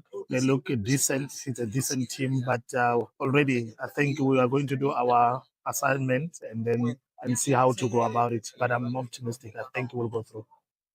Good news for Khumalo and his camp is that they will have good preparation for the next game against Japan, with the medical team reporting a clean bill of health on the medical side. Look, we're having a clean bill of health now, injury-free, and that is a plus for us. I think it came at the right time. We had injuries through and through, but at the moment, all the players are available. The red card is also out. So we have a good competition for this. And we are going to establish who are we going to play and plan around this team so we can have a good personnel, good players to play against Japan. And the Super Eagles of Nigeria return to training on Wednesday evening as preparations intensify for today's 2026 FIFA World Cup Africa playoff semi-final against Gabon. The squad had suspended training on Tuesday over a dispute concerning unpaid allowances, but the matter has now been resolved, allowing the team to focus on securing a place in Sunday's final. The session took place at the Institut Royal de Formation des Cadres in Saleh, just outside Rabat. President of the Nigeria Football Federation, Alhaji Ibrahim Musa Gusau, expressed confidence in the team's readiness. On to cricket news. 8 Sri Lankan cricketers will return home without playing in the Tri-Nation White Ball series against Pakistan and Zimbabwe due to security concerns. The players have expressed fears for their safety following Tuesday's suicide bombing in the Pakistani capital, which killed 12 and wounded 27 outside a court. In a statement, Sri Lanka Cricket confirmed that it had instructed the team to go ahead with the tournament as scheduled despite an unspecified number of players requesting to return home. 6 Sri Lankan players were wounded in March 2009 when gunmen opened fire on their team bus as it was taking them to Gaddafi Stadium in Lahore for a test match. The incident led to international teams staying away from Pakistan for nearly a decade. Let's end with tennis news. Novak Djokovic said the shortness and the timing of Jannik Sinner's ban this year for an inadvertent doping violation was odd, and the case would hang over the 4-time Grand Slam champion like a cloud for the rest of his career. Sinner served a 3-month suspension following a settlement with the World Anti-Doping Agency in February after authorities accepted the anabolic agent clostebol had entered his system inadvertently via massages from his then physiotherapist and Indian Wells in March 2024. For any sports stories you'd like to share with us, please send an email to newsroom@channelafrica.co.za or call us on +2711 714 4459. This is Channel Africa Sport with me, Fikile Ngwati. Sports on Channel Africa. The African perspective. Africa. It's time to plug into the heartbeat of the continent. Tune in to Channel Africa, your go-to radio station that broadcasts in 5 different languages. L'Afrique du Sud célèbre la journée nationale du Kabla hujaitwa kwa jina la Double K or more of our forests have been destroyed. Tamo Partido Africano da Independência da Guiné. See, Channel Africa represents every corner of this amazing land. From Lagos to Cape Town, Nairobi to Dakar, we've got you covered with the freshest news, music, and cultures. So, turn up the volume, feel the rhythm.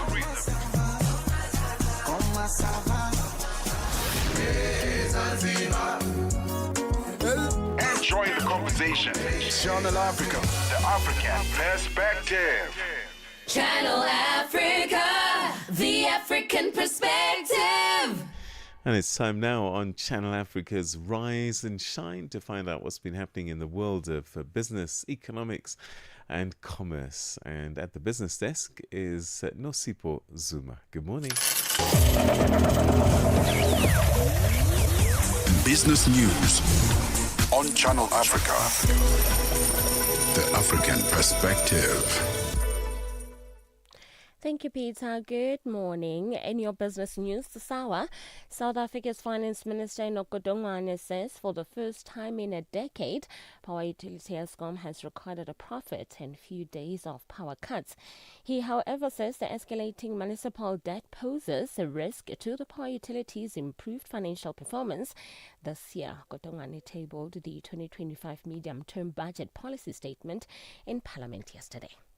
Not long ago, our country was on the brink of energy crisis. Unreliable electricity supply threatened to derail our economy and the transformation of our society. I'm pleased to say that we have avoided that scenario, and instead, we have begun a march towards reliable supply of energy. South Africa's National Treasury has revised down its economic growth forecast since the budget announcement in May from 1.4% to 1.2% in 2025. The government expects growth to strengthen annually over the next 3 years and an average of 1.8%. Finance Minister Nkokodongwane says government continues to meet its fiscal target, which has lowered the cost of risk for investors. The structural reforms we have embarked on particularly in the energy and logistics, will be key to lifting our rate of growth closer to levels demanded by our developmental needs. Our strategy for faster growth and healthier finances continues to be anchored on 4 pillars. The first is maintaining macroeconomic stability. The second is implementing structural reform. The third is building state capability. And the fourth, supporting growth-enhancing infrastructure. The Maibuya Africa Party has called for the South African government to champion the agenda of the Africa continent during its presidency of the G20. The country will be hosting the event next week, which sees some of the most powerful nations in the world gather to resolve issues facing the globe. Maibuya Africa leader Floyd Shivambu. We think that South Africa should use this 12 months presidency of the G20 to call for a global end to illicit financial flows and resources theft, which largely affects the African continent. South Africa must call for the long overdue reconfiguration of multilateral global institutions, including the United Nations, World Bank, IMF, and the World Trade Organization. Guinea will fast-track the development of alumina refineries and iron ore pellet plant to end decades of raw ore exports. Now, this as the country prepares for the first shipment from its huge Simandou iron ore mine this week. In July, the World Bank said in-country alumina and iron ore processing could transform Guinea's economy by creating industrial jobs and reducing exposure to commodity price swings. Guinea's ships about 60% of its bauxite to China, while a third of iron ore produced by the Simandou mine is destined for Chinese mills. And finally, Chevron says that it plans to grow free cash flow by more than 10% annually through 2030 and increase oil and gas production while further reducing cost and capital expenditure. The fresh guidance announced on Chevron's Investor Day is the culmination of an effort by the U.S. oil producer to operate more efficiently following a restructuring that included layoffs earlier this year. Your financial indicators: $1 in Nigeria is trading at 1,000 naira 436. In Botswana is 13 pula 23. Kenya, the dollar is trading at 128 shilling 23. And in Zambia is 22 kwacha 57. The BRICS countries: $1 in Brazil is trading at 5 real 28. Russia is 81 rubles 15. India is 88 rupees 54, China at 7 yuan 12, and in South Africa $1 is trading at 17 rand 14. $1 is trading at 75 pence to the British pound and 86 to the euro. Looking at commodities, gold is trading at $4,189 and platinum at $1,620 per ounce. The price of Brent crude oil is at $62.69 a barrel. Now, for any business news stories you would like to share with us, please send an email to newsroom@channelafrica.co.za or call us on +27 11 714 4459. For Channel Africa Business, I'm Nusipho Soma.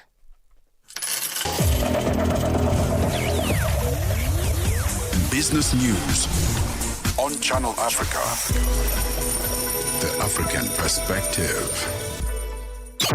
Mornings made better with Peter and Asanda on Rise and Shine. Weekdays, 6 till 9 Central African Time on Channel Africa.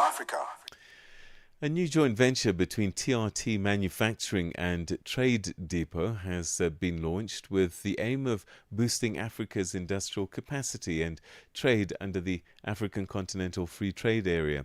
The initiative, known as the Africa Trade Engine, seeks to localize production, strengthen supply chains, and create jobs across the continent. Channel Africa's Lebohang Mabange attended the launch and filed this report. The Africa Trade Engine, a collaboration between TRT Manufacturing and Trade Depot, has officially launched, positioning itself as a private sector vehicle to support Africa's industrialization and intra-continental trade. Adam Molai is the chairman of Africa Trade Engine. Without access to market, industrialization will remain a pipe dream. ATE exists to connect those dots. We're building an end-to-end engine that transforms African production into continental prosperity.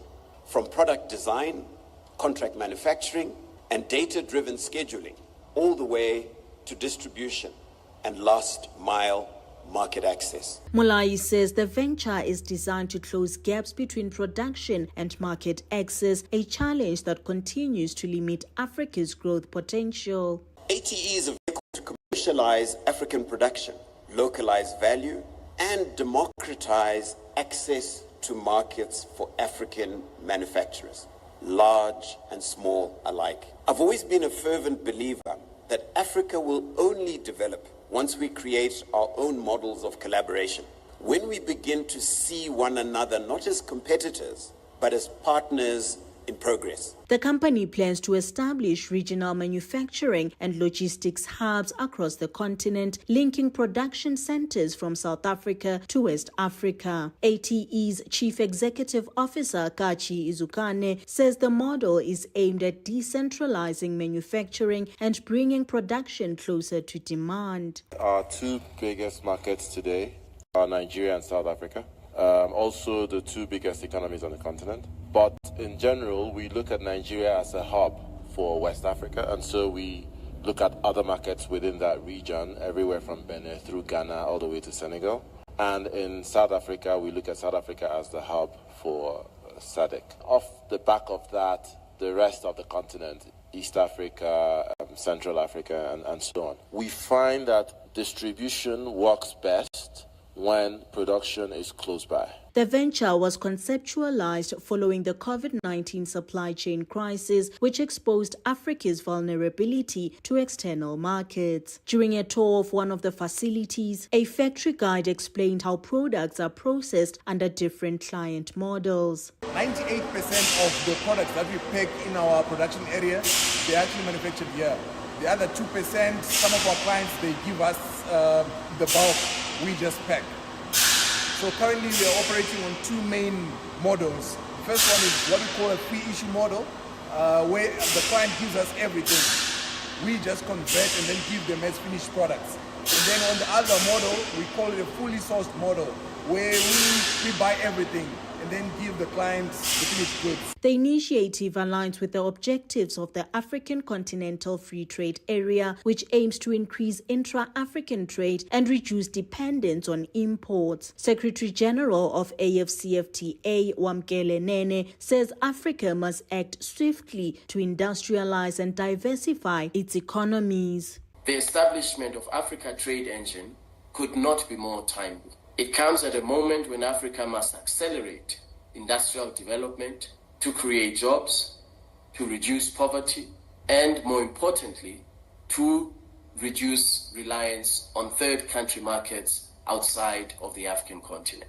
We have witnessed over the last few months the dire consequences of over-reliance on two markets for our economic prosperity. As the African Continental Free Trade Area moves from policy to implementation, initiatives like the Africa Trade Engine will be closely watched to see whether they can deliver real results in production, trade and job creation across the continent. Reporting for Channel Africa, I am Lebogang Mabange in Johannesburg, South Africa. 7:45 Central African Time. You're still with Rise and Shine on Channel Africa. We go now to Senegal, where in the country a leadership dispute has emerged within the ruling coalition. This after President Bassirou Diomaye Faye appointed former Prime Minister Aminata Toure to head the coalition, a move rejected by the ruling PASTEF party, which continues to recognize Alissatou Mbod as a close ally of Prime Minister Ousmane Sonko. The disagreement has raised questions about unity within the government and comes at a sensitive time as Senegal negotiates a new lending program with the IMF, or the International Monetary Fund, following the discovery of billions in hidden debt. To help us unpack or understand the political and governance implications of this leadership rift, we're joined by Professor Dennis Ndoro, human rights consultant and vice president of the Senegalese Human Rights League. Professor Ndoro, good morning to you and thank you for making time. Okay, we're going to try and get a hold of Professor. We had him on the line just now. We'll try his line again. I think it dropped there. And we'll be going back to that story in just a bit. In the meantime, today in history. Oh, there he is. He's there. Professor Ndoro, good morning to you and thanks for joining us. Good morning. You're so welcome. It's a pleasure to join you. Thank you. Let's talk about how serious this leadership dispute is in Senegal between President Faye and Prime Minister Sonko's PASTEF party. Well, it has been a while that people were thinking that there is a conflict in the highest level of this leadership, but people were saying maybe it's not a reality. You know, as politics, sometimes they want to create things just to make people forget about the reality and focusing and discussing of things that people think is not really a reality. But right now we are seeing that definitely there is a conflict. What is the real causes of this conflict?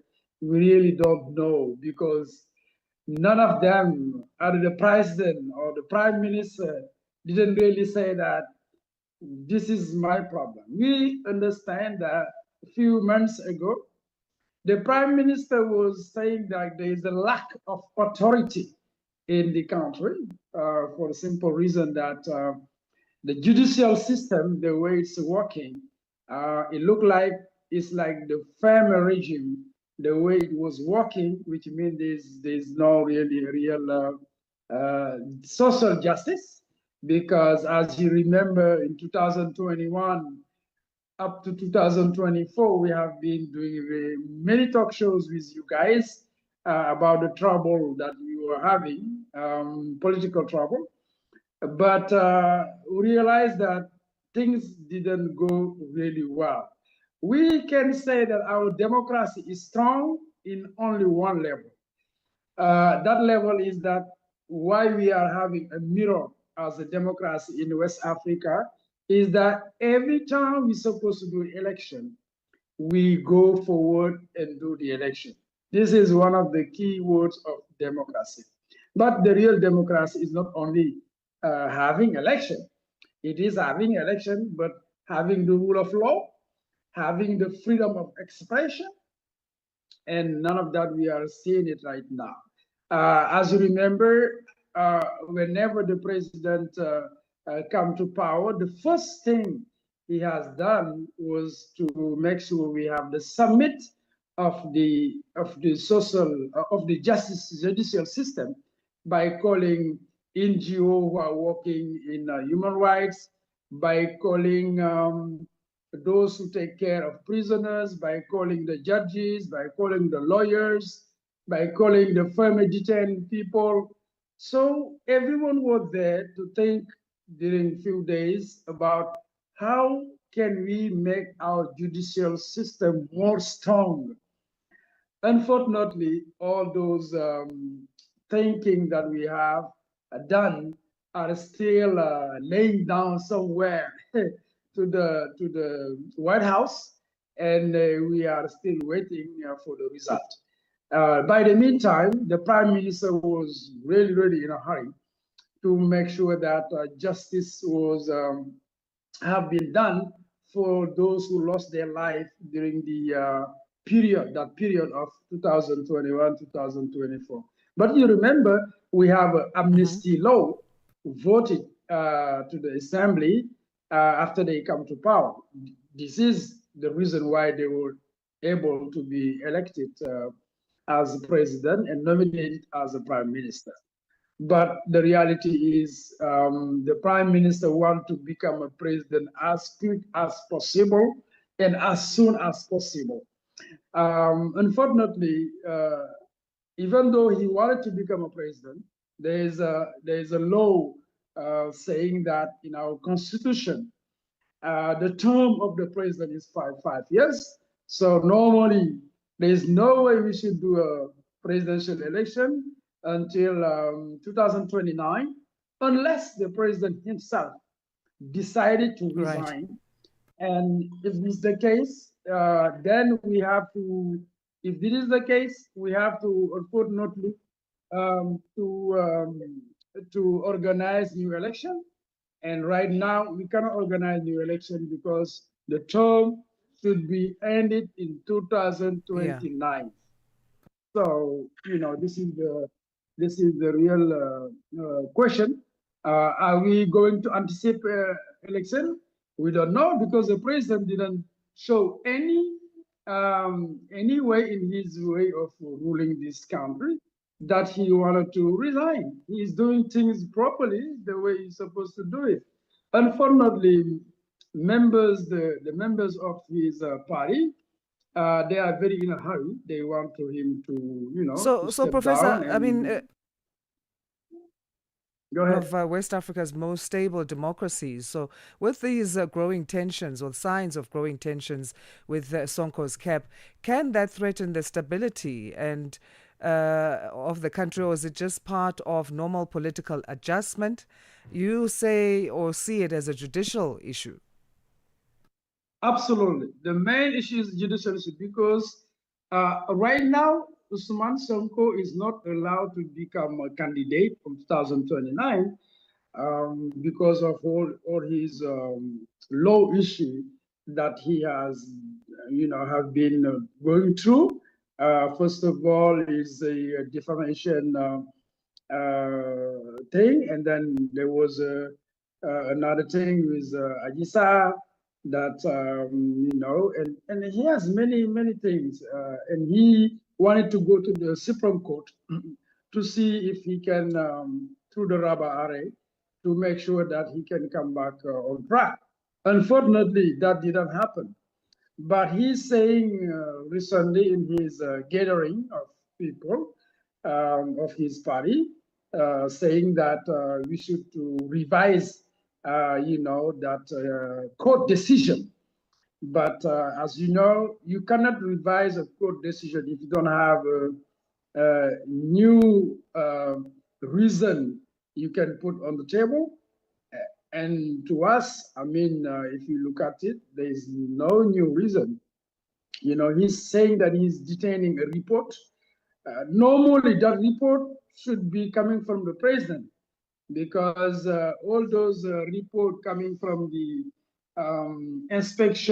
general inspection of the state is a report going directly to the president. He's not the president, he's a prime minister. So this is a problem. So first of all. And second of all, there's only two ways he can come over on 2029. Either we will manage and change our code of election code, or the court decision should be revised. And none of those two, actually our civil society or other political party will never accept that the law will be changed just because there is someone who wants to become a president. It doesn't, in a democracy, doesn't work like that. You don't just make sure you want to do your constitution the way that it satisfies you as a human being or as a person, as a citizen. The law should be something impersonal. It should be something applied when every citizen agree on. Of course, the destabilization that we can have is that the majority in the parliament is the majority of Usman Sonko political party. Right. So looking out of the country, Professor, because the Yes. IMF has also been approached by Senegal because of these tensions. The International Monetary Fund's negotiations with Senegal, could these be affected in terms of the political uncertainty and how investor confidence can be dipped? Absolutely, not only the IMF, but all those financial institutions, because you never go to a country to invest knowing that there is no future, there is no security. First of all, the judicial system is the garant, is the only let's say rock or way to say that, oh, I can invest here because I know in the judicial system everything is going on the right track. As you remember, this conflict or this misunderstanding with IMF started when Usman Sonko himself make a press conference in the beginning and said there is a hidden debt from the previous regime, which is not demonstrated yet because, the IMF is talking about misreporting. They are using different vocabulary to explain that the debt was not the real amount, saying that there was more than 130% that was not really announced to the citizen. As you know, the debt should be passing by the National Assembly, voted by the MP members, but we realized that it didn't pass there. But in that meaning that there was a hidden debt, not only because many financial people who are expert in finance did not prove that there was a hidden debt. But what is important for us as a nations, as a developing country, is that if you want to invest, if you want to create jobs and do more pressure, of course, we will need to have the help of IMF or other national or international institutions. We're completely out of time, Professor. We're going to leave it there for now, but we thank you so much again for your valuable insights and have a great rest of your day. You are so welcome. We'll be looking Professor at Ndoro? the progress. Yes. Thank you so much for your time. We appreciate your valuable insights. Professor Denis Ndoro, Human Rights Consultant and Vice President of the Senegalese Human Rights League. From Africa's broadcast capital to the furthest corners of the globe, this is Rise and Shine, every weekday mornings on Channel Africa. It's now 8 o'clock Central African time, and we enter the third and final hour of Rise and Shine. Happy Friday Eve. Happy Thursday. My name is Asanda. Beda. How are you? How are you feeling about Friday Eve? Yeah, I'm just astonished how quickly this year's gone. I can't believe we are mid-November of 2025. But here we are. Yeah, here we are. Here we are. So that's the whole year, but let's take a look at what's coming up this half hour. And we'll be taking a look at a number of issues, and one of them is a G20 initiative. The South Africa is preparing to host the G20 summit next week. Think tanks have been warning of a need for there to be more to fight fires in terms of reform and broken international systems. So we're going to be unpacking that in this hour. First, let's get our news. Here's Dwalani Tulo Mwepe, and then Fikile Lingwati follows with sports headlines. SABC News. The African Perspective. Thank you, Asanda. Good morning. UN Commission Chairperson Mahmoud Ali Yusuf says it's unfortunate that the US has boycotted the first G20 Leaders Summit hosted in Africa. He was speaking alongside the UN Secretary General Antonio Guterres at the conclusion of the 9th Annual AU-UN Conference in New York. Both were asked about the US's position that South Africa should not be in the G20 and Washington's criticism of the development focus on this year's G20 agenda. It is indeed unfortunate that the United States boycott this G20 summit. But let me reassure you, I think the African continent has decided to take its destiny on its hands. And we are definitely working to increase the self-reliance. We are working to mobilize domestic resources for our development programs. As far as the G20 is concerned, this is a new platform for the African continent. It will be the first time that we'll be hosting the G20 in South Africa. And it will be the first time the African Union will participate as a full member. The bail application of the Zimbabwean politician arrested in South Africa will be heard in the Pretoria Magistrates Court today. Job Sikhala and his uncle appeared in court on Monday, and their case was postponed. The state wants to verify Sikhala's immigration status in the country before his case can proceed. The two are facing charges of being in possession of explosives. National Prosecuting Authority spokesperson Lumka Mahanjana. Bail application could not proceed because the state needed to still do their bail investigations as to know whether the state will oppose or not oppose bail when the bail is brought on the 13th. The president of South Sudan, Salva Kiir, has sacked one of his 5 vice presidents. Benjamin Bol Mal, the governor of the central bank and head of the Revenue Authority, have also been dismissed. The BBC's Will Ross has the story. The president gave no explanation for sacking the man widely seen as his likely successor.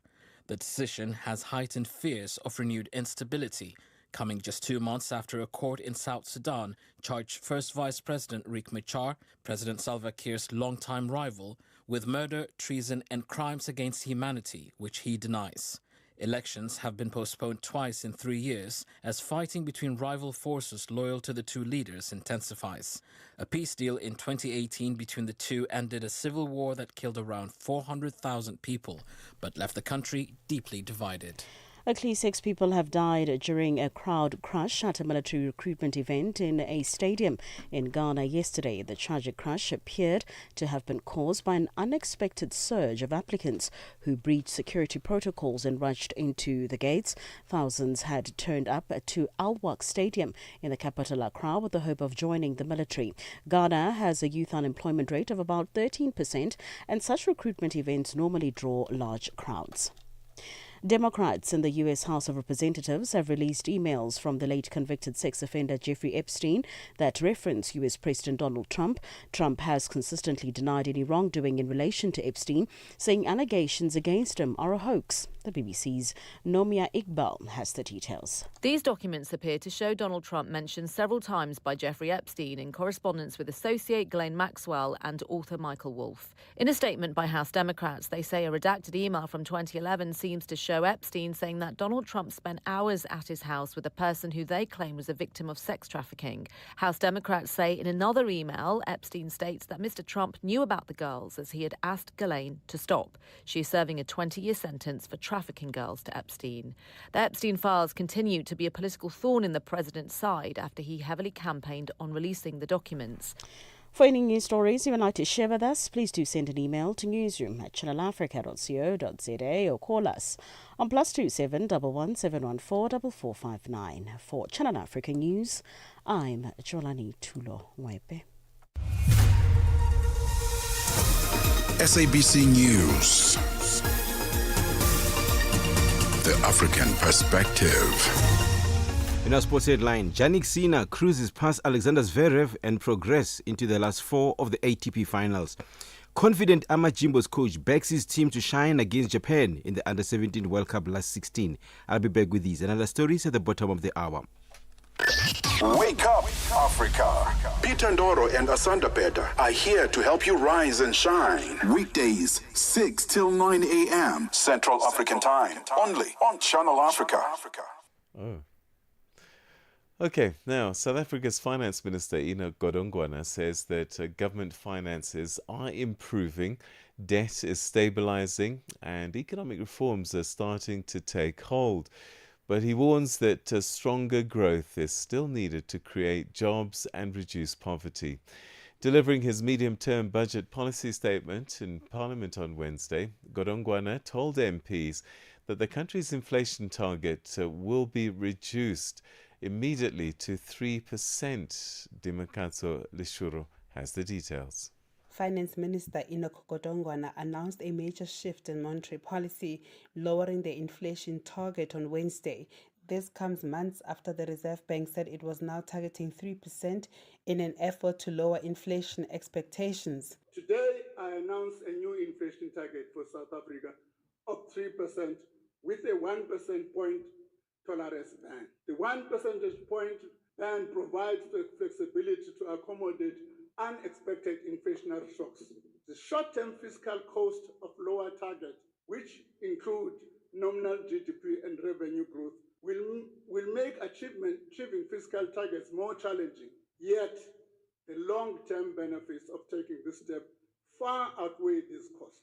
Godongwana says the tighter target agreed to with Reserve Bank Governor Lesetja Kganyago will better anchor expectations and in time allow for lower interest rates, supporting spending and investment. He added that his decision to lower the inflation target was not done under pressure. I was not under pressure. Let me just say, when I presented my budget vote, I said a lower inflation is good for the economy. That's what I've said short. In the statement that I issued, I said, I cannot make a commitment until I've finalized the consultation process, the president, the cabinet, and all of those people. Turning to the finances, he reaffirmed that fiscal policy remains focused on 4 pillars: maintaining macroeconomic stability, implementing structural reforms, building state capability, and supporting infrastructure investment. He says National Treasury remains on track to stabilize public debt despite the sluggish economic growth. Government debt will peak at 77.9% of GDP in 2025-26, for the first time since 2008 that the debt ratio will stop rising. Godongwana added that the country's budget will see another primary surplus, meaning revenue will exceed non-interest spending. These costs crowded out spending on critical services, exerted pressure on lending rates across the economy. But we are now turning this around. This year, revenues will exceed the budget estimates by 19.3 billion. Meanwhile, debt service costs will be lower by 4.8 billion. The minister highlighted that stronger than expected revenue collection was boosted by stronger household spending, improved corporate tax receipts, and tighter enforcement. He says this points to progress in rebuilding the South African Revenue Service and that every additional rand collected reduces the need for borrowing. The better than estimated tax revenue of 19.7 billion, lower than expected VAT refunds also contributed to improved revenue outcome. As indicated in 2025 budget, an additional 4 billion was allocated to the South African Revenue Service. This allocation was intended in part to strengthen debt collection and thereby increase revenue collection by between 20 and 50 billion per year. We'll continue to monitor SARS revenue performance for the remainder of the year. Godongwana also pointed to successes in tackling illicit trade and tax evasion, noting that stronger enforcement by the South African Revenue Service and the Financial Intelligence Center that has already led to license suspensions and criminal investigation in the tobacco sector. Each year, billions of rands in taxes go uncollected, closed our revenue gap and avoided tax increases entirely. According to SARS, since 2020, government has lost around 40 billion in excise revenues to the cigarette black market. This same is true for illicit alcohol and fuel. Government is clamping down on this illegal trade. On spending, a new infrastructure bond will raise over $879 million to fund projects such as energy transition, water and transport systems. The minister says private investment in high-voltage transmission lines marks a turning point in efforts to secure electricity supply and modernize infrastructure. The new infrastructure finance and implementation support agency will be in place by March. The agency will provide project preparation support to supply the PFI pipeline. It will centralize infrastructure financing functions to systematically crowd in private capital and promote the use of alternative delivery mechanisms. Over the medium term, 61% of non-interest spending will go towards education, health and social protection. An additional funding of $926 million is proposed for the current year, including allocations for rebuilding Parliament, preparing for the 2026 municipal elections and disaster relief projects. We are shifting the composition of spending from consumption to investment. Capital payments are the fastest growing expenditure item at 7.5% over the medium term. We are leveraging public resources to mobilize private finance and expertise at scale to strengthen service delivery, improve spending effectiveness, and drive high economic growth. Political parties largely welcome the budget statement and the reduction in the inflation target to 3%, but the EFF has rejected this. We reject this new inflation targeting because we think that it's going to increase the cost of borrowing. But because the governor of the Reserve Bank unilaterally just makes a decision, and we want to be dancing to the tune of the private sector and so-called foreign investment, we end up changing our inflation targeting. For Channel Africa News in Johannesburg, I'm Dima Gazwale-Shoro. South Africa's Border Management and Immigration Anti-Corruption Forum conducted an awareness campaign at the Beitbridge port of entry on Tuesday, delivering a clear warning to border officials that anyone involved in corrupt activities will face the full force of the law. Chaired by the head of the Special Investigating Unit, or the SIU, Advocate Andy Mutibi, the forum affirmed its unwavering commitment to rooting out corruption within the border management and immigration sectors. Channel Africa's reporter Michael Mbewe has more.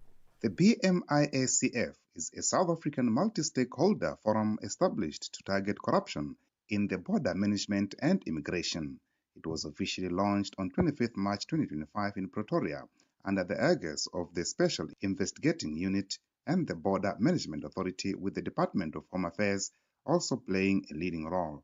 Furthermore, the forum is part of a broader vulnerable sector strategy under the National Anti-Corruption Framework, specifically Pillar 6 of the National Anti-Corruption Strategy, to address sectors most prone to corruption.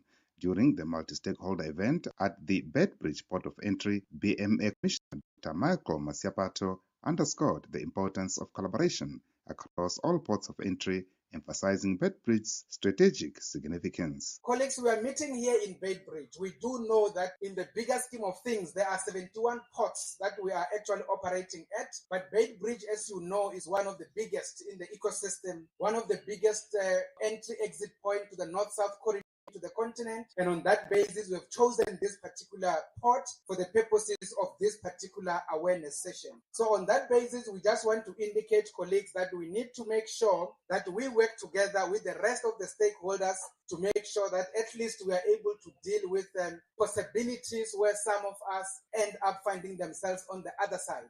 In continuing, Masiapato expounded the idea behind the existence of the forum while calling it a fundamental issue. And I think one of the fundamental issues, colleagues, why do we have a forum of this nature? This particular forum, as you will know, it is called the Border Management and Immigration Anti-Corruption Forum, is to be able to enable us to have conversations with the intention of practically enlightening each other on the dangers of doing wrong things. I think that is very much fundamental. He reminded officials that being caught in the act goes beyond just being a normal arrest, warning that the consequences are regrettable. We do know, colleagues, under normal circumstances that sometimes we basically just become reactive, where we basically celebrate having to be arresting people, for instance, having to go process people through the justice system and all of those kind of realities. But sometimes some people might end up doing wrong things, but not necessarily appreciating or understanding the implications of what they are doing.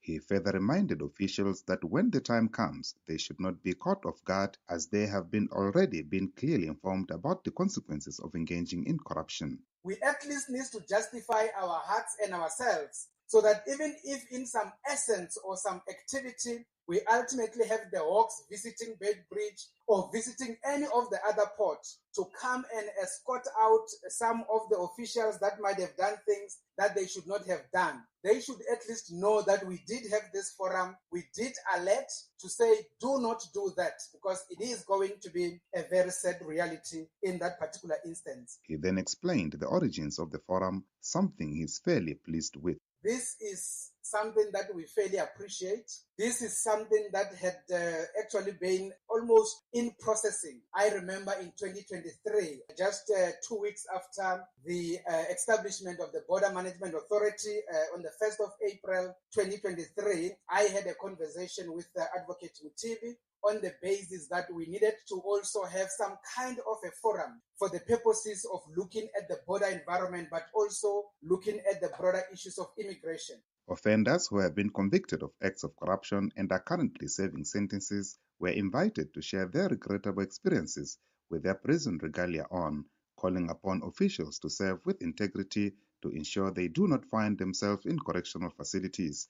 The offenders shared that although correctional officials treat them with dignity, incarceration remains a difficult experience because they no longer enjoy freedoms that the general public has. Meme Mokgotsi, who is the Deputy Assistant Commissioner for Communication and Marketing at the Border Management Authority, speaking to Channel Africa, bore testimony. It was very important to bring the verbal advocacy to real life. So what we did, under the Border Management, Immigration and Anti-Corruption Forum, we requested the Department of Correctional Services, because they're also part of the forum. We said, you know what, let's come and showcase real life testimonies and incidents that people who were involved in corruption were impacted on. So what happened is that we brought in inmates, they came, they gave painful testimonies. They used to be in the environment. They committed those acts, but now they're behind bars. So we have to send a very strong message to say, this is what will ultimately happen to colleagues who continue to engage in these activities. Mokgotsi highlighted that it was imperative to bring stakeholders together, including the BMA, SAPS, SANDF, SARS, and travel agencies, and deliver a unified message against corruption, saying it was important that everyone hear it straight from the horse's mouth. You would understand that the border management environment comprises of various organizations. We have the BMA that is in the space as the coordinating body. We have the South African Police Service. We have the South African National Defence Force. We have South African Revenue Services. We have all other travel agents that are facilitating to assist with movement of goods that come through the trucks and that operate in that space. So we had to bring all of them together to say, this is the message. Listen from the horse's mouth. Michael Mbewe, Channel Africa News, Johannesburg. The voice of the continent, now online, with all your sports fixtures, lifestyle, and more. In this episode of Channel Africa Conversations, Peter talks to Dr. Thulisile Buddha, an academic, author, and an expert in indigenous knowledge systems. Join us for a compelling discussion on preserving African languages and traditions in the digital era.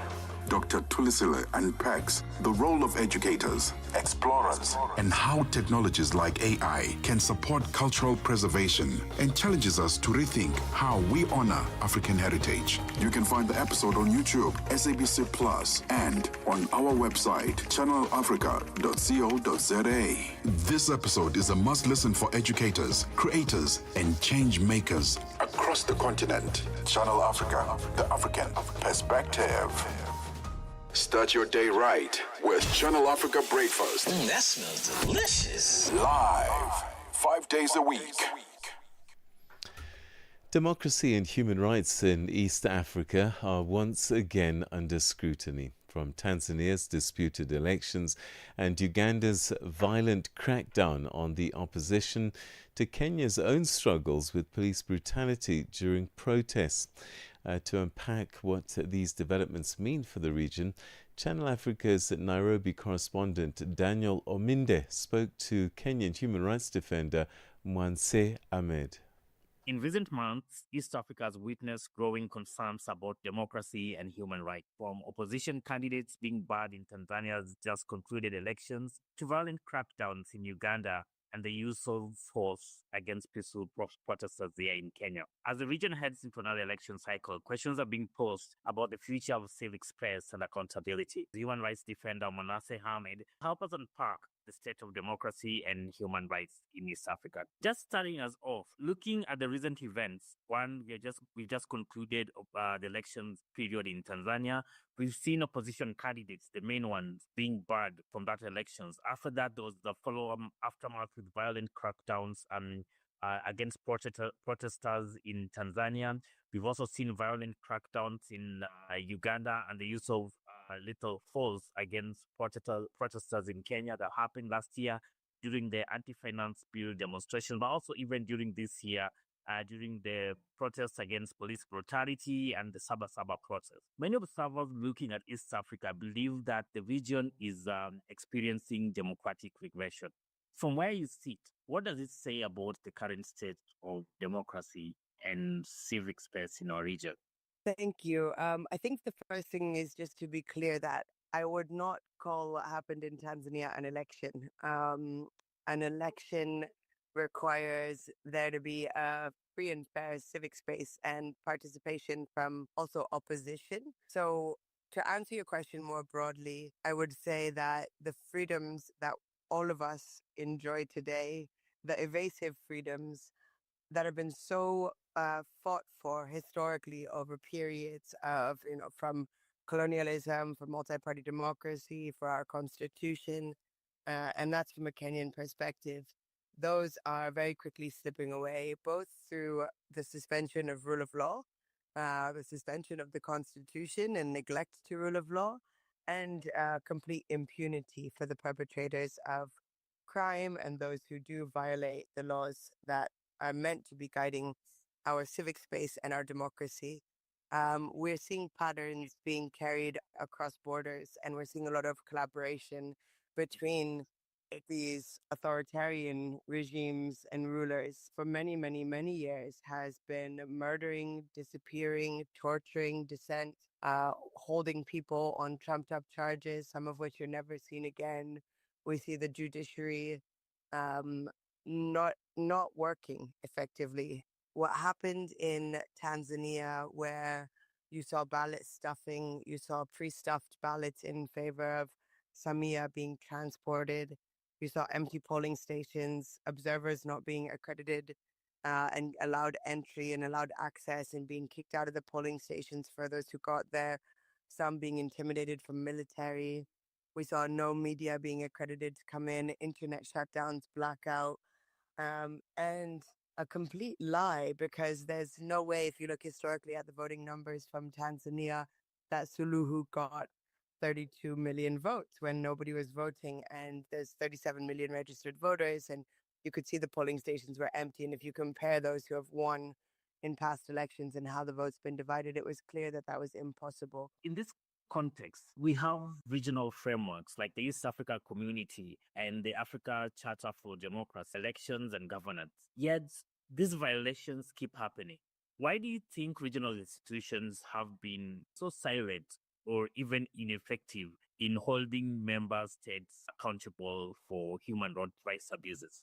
I think a lot of these organizations are non-functional and are also captured. They become puppets of the same regimes and dictators. So we are dealing with a very corrupt system that has trickled into the African Union, the East African Court of Justice. What happened in Tanzania, as you brought up in your introduction, opens a pathway and a door for Uganda, which is already completely brutal, and then onto Kenya.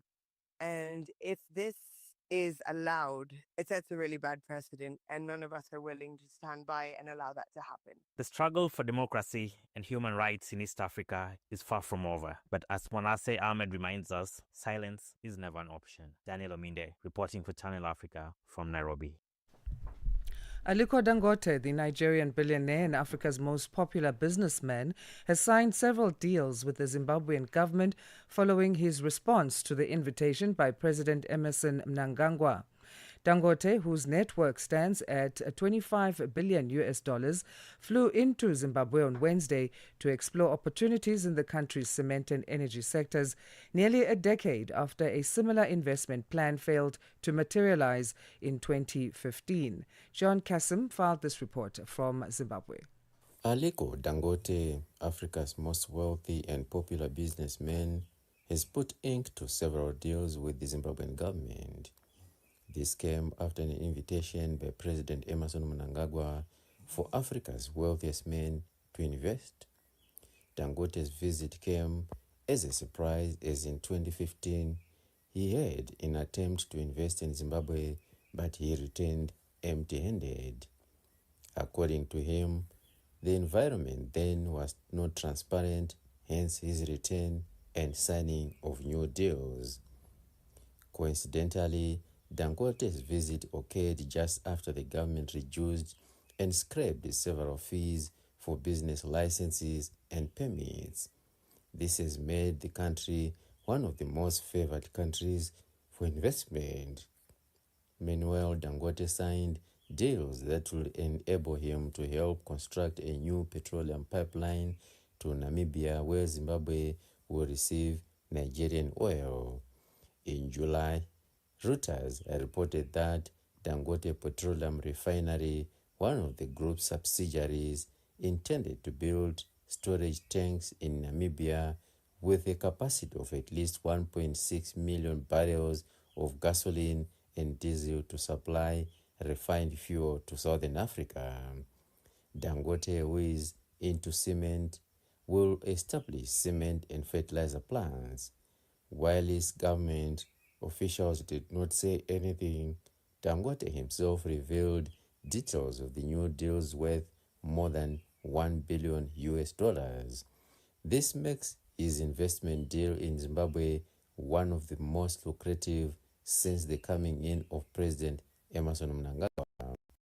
I've just actually signed an agreement between Zimbabwe and Dangote Group to do various investments in various sectors, some of which, of course, in a broader in cement, some of it in power generation, some of it in pipeline to bring petroleum products. You know, we're in the business of producing oil. We have the largest refinery in the world, single lane in Nigeria, and we want to bring it to Walrus Bay and then pipe down here. So there are a couple of other investments which we're looking at. Broader investment really is in hundreds of millions of dollars, maybe even up to $1 billion. But you know, we will tell you the amount as we go along. But really, it will be over $1 billion because of the pipeline. Dangote said Zimbabwe's business environment had improved significantly since his last visit. Oh yeah, there are quite a lot of change between that time when we came and now. Government is solid. There is a lot of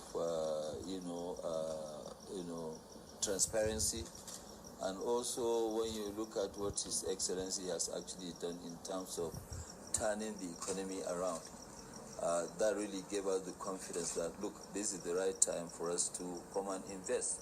And, it's like somebody, when you pass exam, people have to give you a good mark. So His Excellency has passed that exam. And that's why we're here, to make sure that we give him a very big mark to come and invest. In Harare, Zimbabwe, for Channel Africa News, this is John Kassim. Still to come on Rise and Shine, we take a look at South Africa preparing to host the G20 summit and talks of what needs to happen in terms of climate breakdowns and the fighting fires agenda and how policies need to be reformed on that. We also go to court today with the bail application of the Zimbabwean politician arrested in South Africa. That's underway at Pretoria's Magistrates Court. That's Job Sikhala and his uncle, who appeared in court. And that's later on, but right now, let's get our news headlines. Here's Dwelani Tulo Ngwepe. It's 8:31 Central African Time. SABC News. Headlines. The African Perspective. Thank you, Asanda. Good morning. Making headlines, AU Commission Chairperson Mahmoud Ali Yusuf says it's unfortunate that the US has boycotted the first G20 Leaders Summit hosted in Africa. Thousands of women are standing with Women for Change, an advocacy group with one of South Africa's leading voices in the fight against gender-based violence and femicide. The group is calling for a woman's stay away on the eve of the start of the G20 Leaders Summit. And US President Donald Trump has written to Israel's President Isaac Herzog, asking him to pardon the Israeli Prime Minister Benjamin Netanyahu, who is on trial for alleged corruption. I will have details on these and other stories at 9 o'clock. SABC News. Headlines. The African Perspective. It's time for some sports. Let's find out what's going on as we say good morning once again to Fikile Lingwati. Sports on Channel Africa. The African Perspective. Good morning, Peter. We serve off with the tennis news. Jannik Sinner reached the last four of the ATP finals after beating Alexander Zverev 6-4, 6-3 to qualify for the Bjorn Borg group with a match to spare. World number one Sinner is bidding to retain his title at the prestigious end-of-season tournament, and he cruised into the semi-finals in front of a delighted crowd in Turin. Sinner hit 12 aces, many of which came at crucial points. In the opening game, the Italian served up 4 aces alone, 2 of which saved break points and came from love 40 down early in the second set, with an ace winning that game. 24-year-old was not at his best and struggled with a hand problem at the start of the match, but still had more than enough to see off Zverev for the 5th straight time. On to football news. Amajimbo's coach Vela Khumalo remains optimistic that they can go through to the last 16th stage of the FIFA Under-17 World Cup on Saturday when they meet Japan. Amajimbos will play Japan at the Aspire Zone in Doha at 1700 hours Central African time, and it's the first time that the South African national under-17 teams have reached the knockout phase of the World Cup tournament. Khumalo believes that they have what it takes to beat them. Look, we are very, very happy with the draw. It could have gone either way, but we have an assignment now. We're not going to sleep. We'll have to go back. But all I know about them is that they went in with 7 points. They won 2 games and then they drew the other one. They have one influential player there, number 10. They look decent. It's a decent team. But already, I think we are going to do our assignment and see how to go about it. But I'm optimistic. I think we'll go through. And in cricket news, the 8 Sri Lankan cricketers will return home without playing in their Tri-Nation White Ball Series against Pakistan and Zimbabwe due to security concerns. The players have expressed fears for their safety following Tuesday's suicide bombing in the Pakistani capital, which killed 12 and wounded 27 outside a court.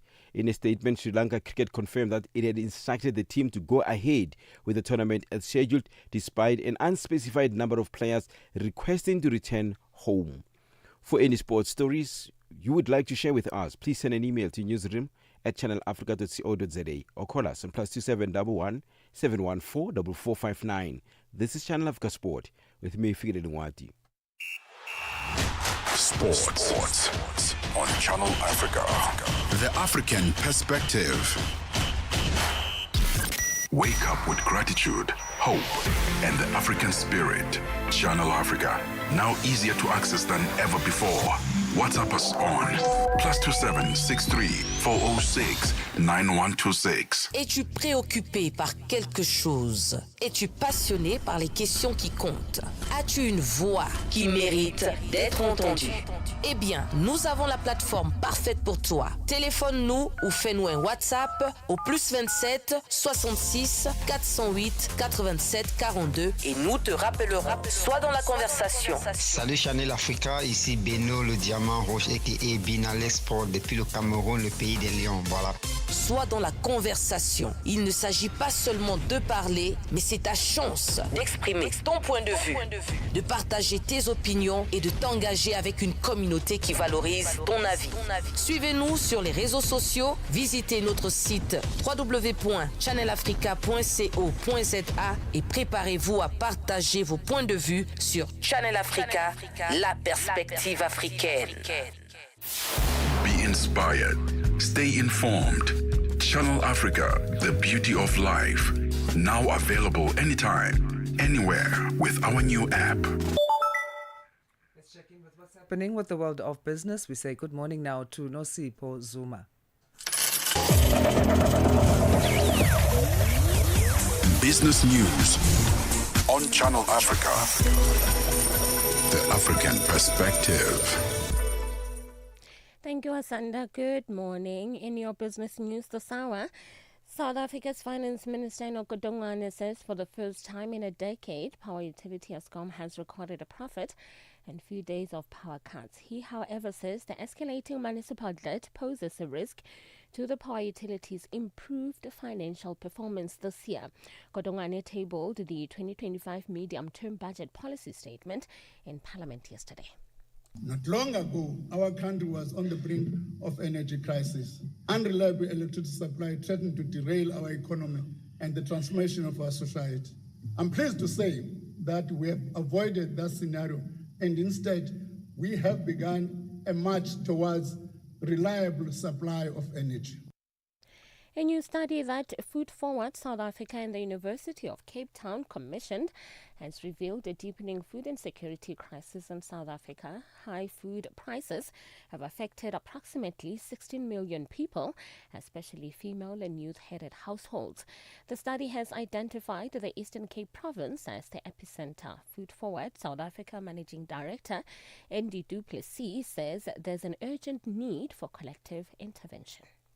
So it's a piece of research that took 18 months to complete. And what we were able to do was we did just over 750 in-person interviews with people that receive food services from our beneficiary organization network across the country. And what we wanted to do was get deeper insights into household food insecurity. So what we found was, and although this is information we know, people's buying patterns have changed. They buy cheaper foods.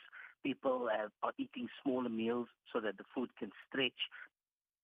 The Maimu Africa Party has called for the South African government to champion the agenda of the African continent during its presidency of the G20. The country will be hosting the event next week, which sees some of the most powerful nations in the world gather to resolve issues facing the globe.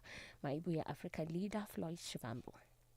We think that South Africa should use this 12 months presidency of the G20 to call for a global end to illicit financial flows and resources theft, which largely affects the African continent.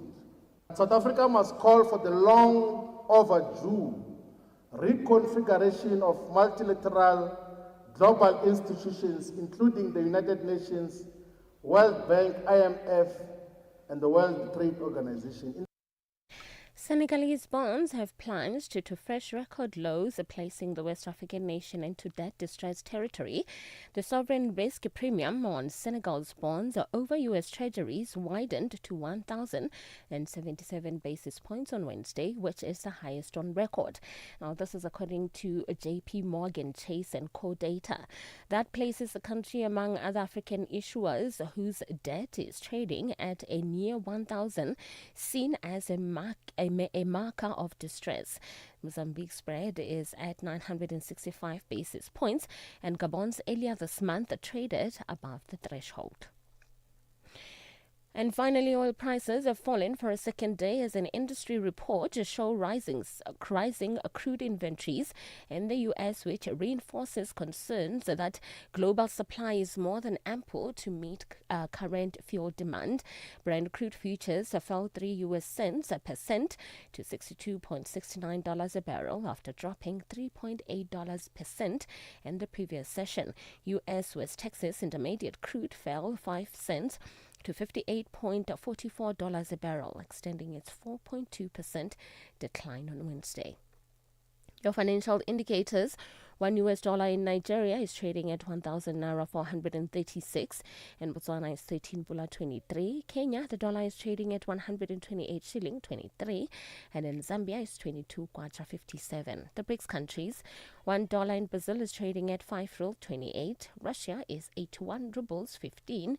India is 88 rupees 54, China at 7 yuan 12, and in South Africa $1 is trading at 17 rand 14. $1 is trading at 75 pence to the British pound and 86 to the euro. Looking at commodities, gold is trading at $4,189 and platinum at $1,620 per ounce. The price of Brent crude oil is at $62.69 a barrel. Now, for any business news stories you would like to share with us, please send an email to newsroom@channelafrica.co.za or call us on +27 11 714 4459. For Channel Africa Business, I'm Nosipho Soma.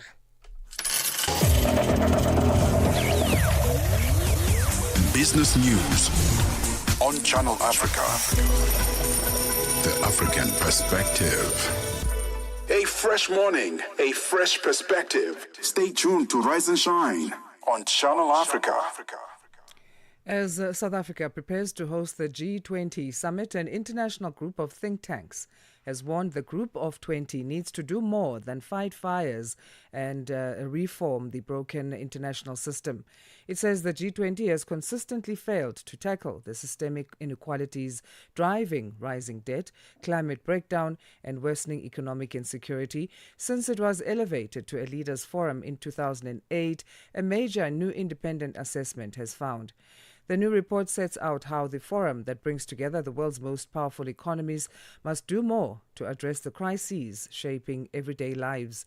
To discuss this further, we have on the line Shikwane Warren Makoha, who is co-author of the report from the Institute for Economic Justice. Shikwane, thank you for joining us, and a good morning to you. Good morning, ma'am. How are you? Good, thanks. How are you? Good morning. I'm great. Good morning to the listeners as well. We appreciate your time. So in what ways would you say the G20 has changed from the time of 2008 to how we've seen it now and how it's implemented?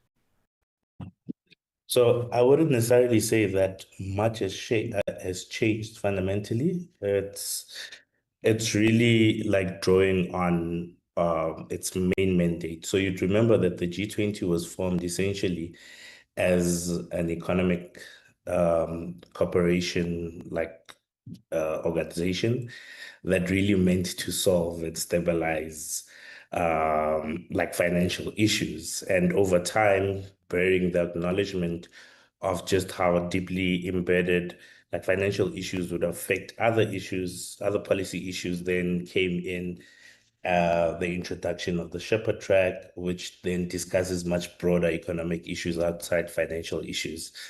And essentially, what we noticed in our assessment was that there was really an inability on the part of the G20 as a whole to be able to effectively fight the main causes of crisis, what if essentially manifests into financial crisis.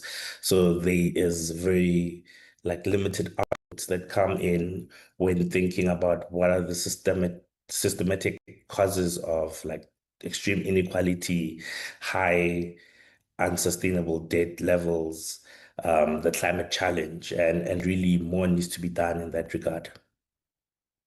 So, what are the key highlights then on the report? You mentioned the concerns there of rising debt, climate breakdown, and economic insecurity. Let's start with those that are around driving rising debt. What does the report find as key factors there? I mean, it essentially finds that initiatives that the G20 has put out have been rendered very ineffective in the sense that they're not holistic in solving the problem. So you would know that the G20 had launched a debt suspension initiative in 2020. And what we've seen is that because it's voluntary, private creditors have simply not come into the party. So we found ourselves in a situation where countries like Kenya, for instance, had to pay nearly $2 billion to private bondholders, even though it was in a space of seeking temporary relief from debt. And that becomes highly difficult to effectively manage the economy of highly indebted countries if everyone in the debt ecosystem is not participating.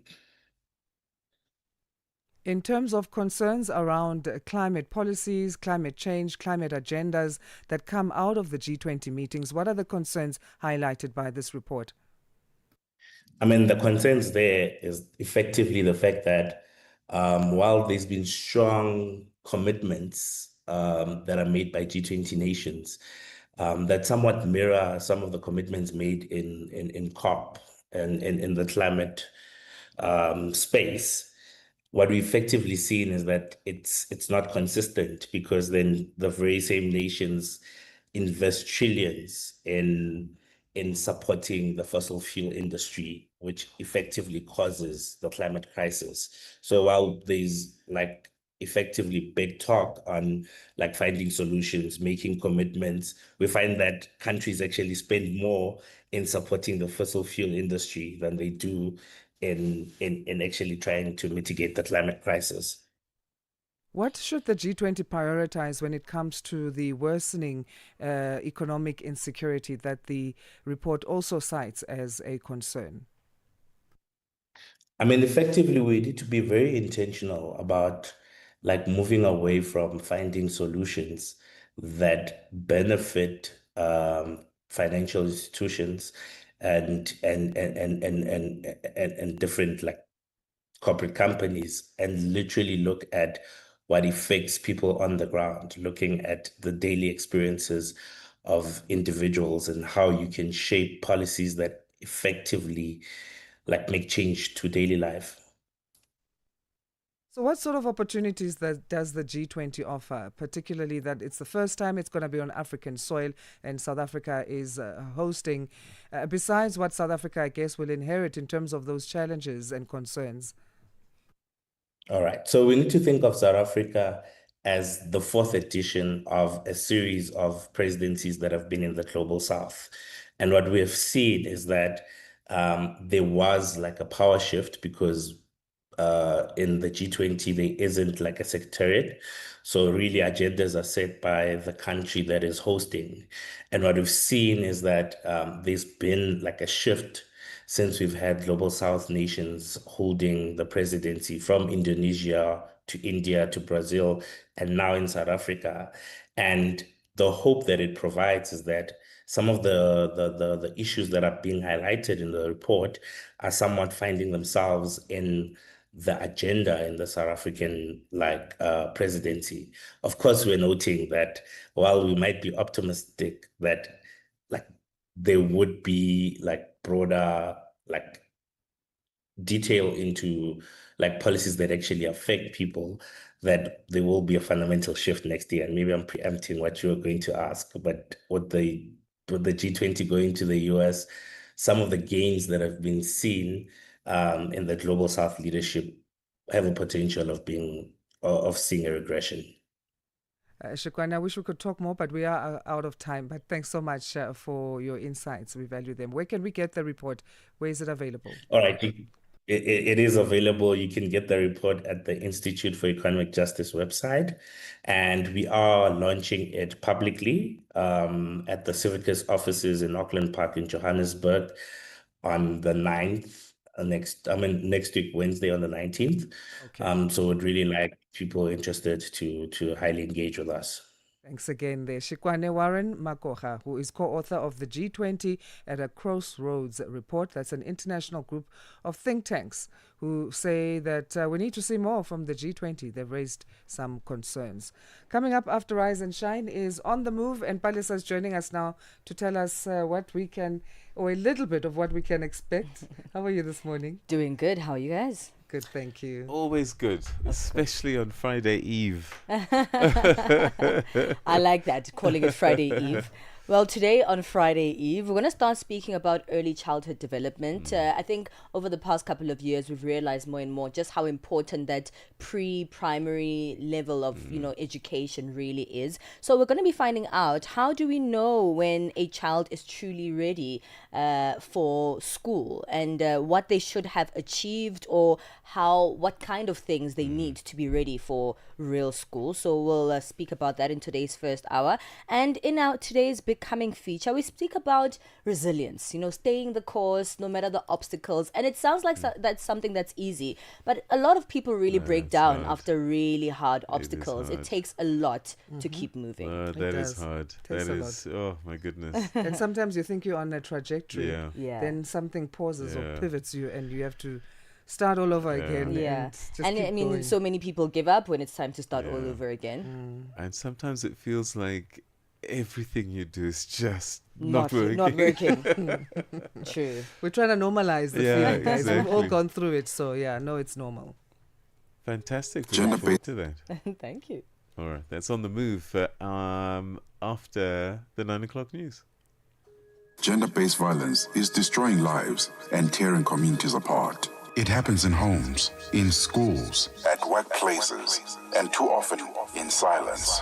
But it doesn't have to continue. If you see it, speak out. If you are hurting, reach out. Because doing nothing is not an option. Listen to all 19 SABC radio stations from Wednesday, 23rd of July for hard talk, discussions, advice, dramas, educational shows, and interviews around GBV with experts, survivors, lawmakers, and the whole country affected by gender-based violence. For all your favorite SABC radio stations, call 0800 428 428 to report abuse or get help. GBV, it ends with you. This message is brought to you by the SABC. Your morning companion with the stories that matter. This is Rise and Shine on Channel Africa. So, there's a high-profile case involving a well-known Zimbabwean opposition figure that's unfolding in South Africa this morning. Job Sikala, who's a prominent politician and former MP, has faced numerous arrests in Zimbabwe. Over 80 is reported, and was taken into custody in Pretoria last week along with his uncle, who's 78 years old. The two are accused of being in possession of explosives. When they first appeared in court on Monday, the case was postponed after South African prosecutors said that they needed more time to verify Sikala's immigration status. Well, the bail hearing has now resumed, and we're hoping, if we can, to cross to Pretoria just to get a sense of what's happening there at the moment. But Ditaba Tsotetsi is covering the story for us, and it's a sensitive one. Supporters of Sikala are saying that those explosives were definitely planted. For a political career that spanned 30 years and attempted assassinations, and also being jailed without charge, arrested, as I said, between 60 and 80 times. And he's always preached non-violence and peaceful protests and demonstrations. And so many are very surprised that, of all things that have explosives in the back of his house, And also we remember that his second last trip to South Africa, when he came to launch his book, his house was bombed in Zimbabwe. So he's been a target of, many people in Zimbabwe would say, of the authorities. And so they suspect that the car was accessed and explosives planted there. So his bail hearing is taking place as we speak. At 9 o'clock, I think it kicks off. I wonder if when somebody has gone through so many arrests like he has, if he still gets anxious to make these appearances, or it becomes one of those... I don't know that you get used to it, particularly Zimbabwe, because what was happening with him, he spent nearly 2 years in jail being denied bail. Which is a sentence. I mean, it's your right to have bail, especially if you prove you're innocent until proven guilty. And the courts were just saying, no, stay there, stay in jail, stay in jail. Eventually he was released. And I mean, to get your house bombed as you're launching a book in South Africa, this man really has been, and he's had an assassination attempt on his life twice that I know of. It's heartbreaking actually to watch and see it play out. So, as I said, a lot of people just say, look, this is ZANU-PF all over again. Yeah. But we don't know. We'll have to wait and see what comes out. We'll have to wait and see. As we said, our reporter is currently within the court proceedings, so they are unable to give us an update currently. I don't know, we might have to throw this story forward to tomorrow, as we are completely, or almost, not completely, almost out of time as Rise and Shine and get more analysis. Well, of course, there will be other shows that brings you news and current affairs on Channel Africa, so stay tuned. We'll be able to give you an update with those other platforms. Africa Update on Channel Africa with Lulu Kabu. Mozambique's opposition leader Venancio Mondlane has been charged with incitement to terrorism and disobedience. He faces a total of 5 charges. The charges relate to post-election violence that left hundreds of people dead. What punishment is he looking at? The most severe charges are 2. One is incitement for terrorism, and also is being charged for mobilizing people for terrorism during the protests. These charges are really serious and severe. If he is condemned, is found guilty, he could serve 10 years plus years in jail, meaning that he would be banned from political participation, mainly for the 2028 and 2029 electoral cycle. The director of CDD, the Center for Democracy and Development, Adriano Novunga. Africa Update with Lulu Kabu, 12 to 1 p.m. Central African Time. Mornings made better with Peter and Asanda on Rise and Shine. Weekdays, 6 till 9 Central African Time on Channel Africa. Today in history, 1977. A few things happened that year, actually, that I will never forget. It wasn't today in history, but it was in 1977. Manchester United beat Liverpool in the Cup final. I remember that well. I was a kid, but I really enjoyed that. On this day, 1977, Desmond Tutu was appointed the first black Secretary General of the South African Council of Churches, and this new role significantly increased into his international visibility and of that of the anti-apartheid movement, and established Tutu as a leading moral voice against the regime. From Africa's broadcast capital to the furthest corners of the globe, this is Rise and Shine, every weekday mornings on Channel Africa. And that's how we come to the end of this Thursday's, the 13th of November's edition of Rise and Shine. We'll be back with you tomorrow, 6 till 9 a.m. Thank you so much for being with us for these 3 hours. Stay tuned, of course, to Channel Africa as more programming from the African perspective continues. My name is Asanda, Beda. And I'm Peter Ndoro. Have an awesome day. The news is next with Dwelani Tulongwepe.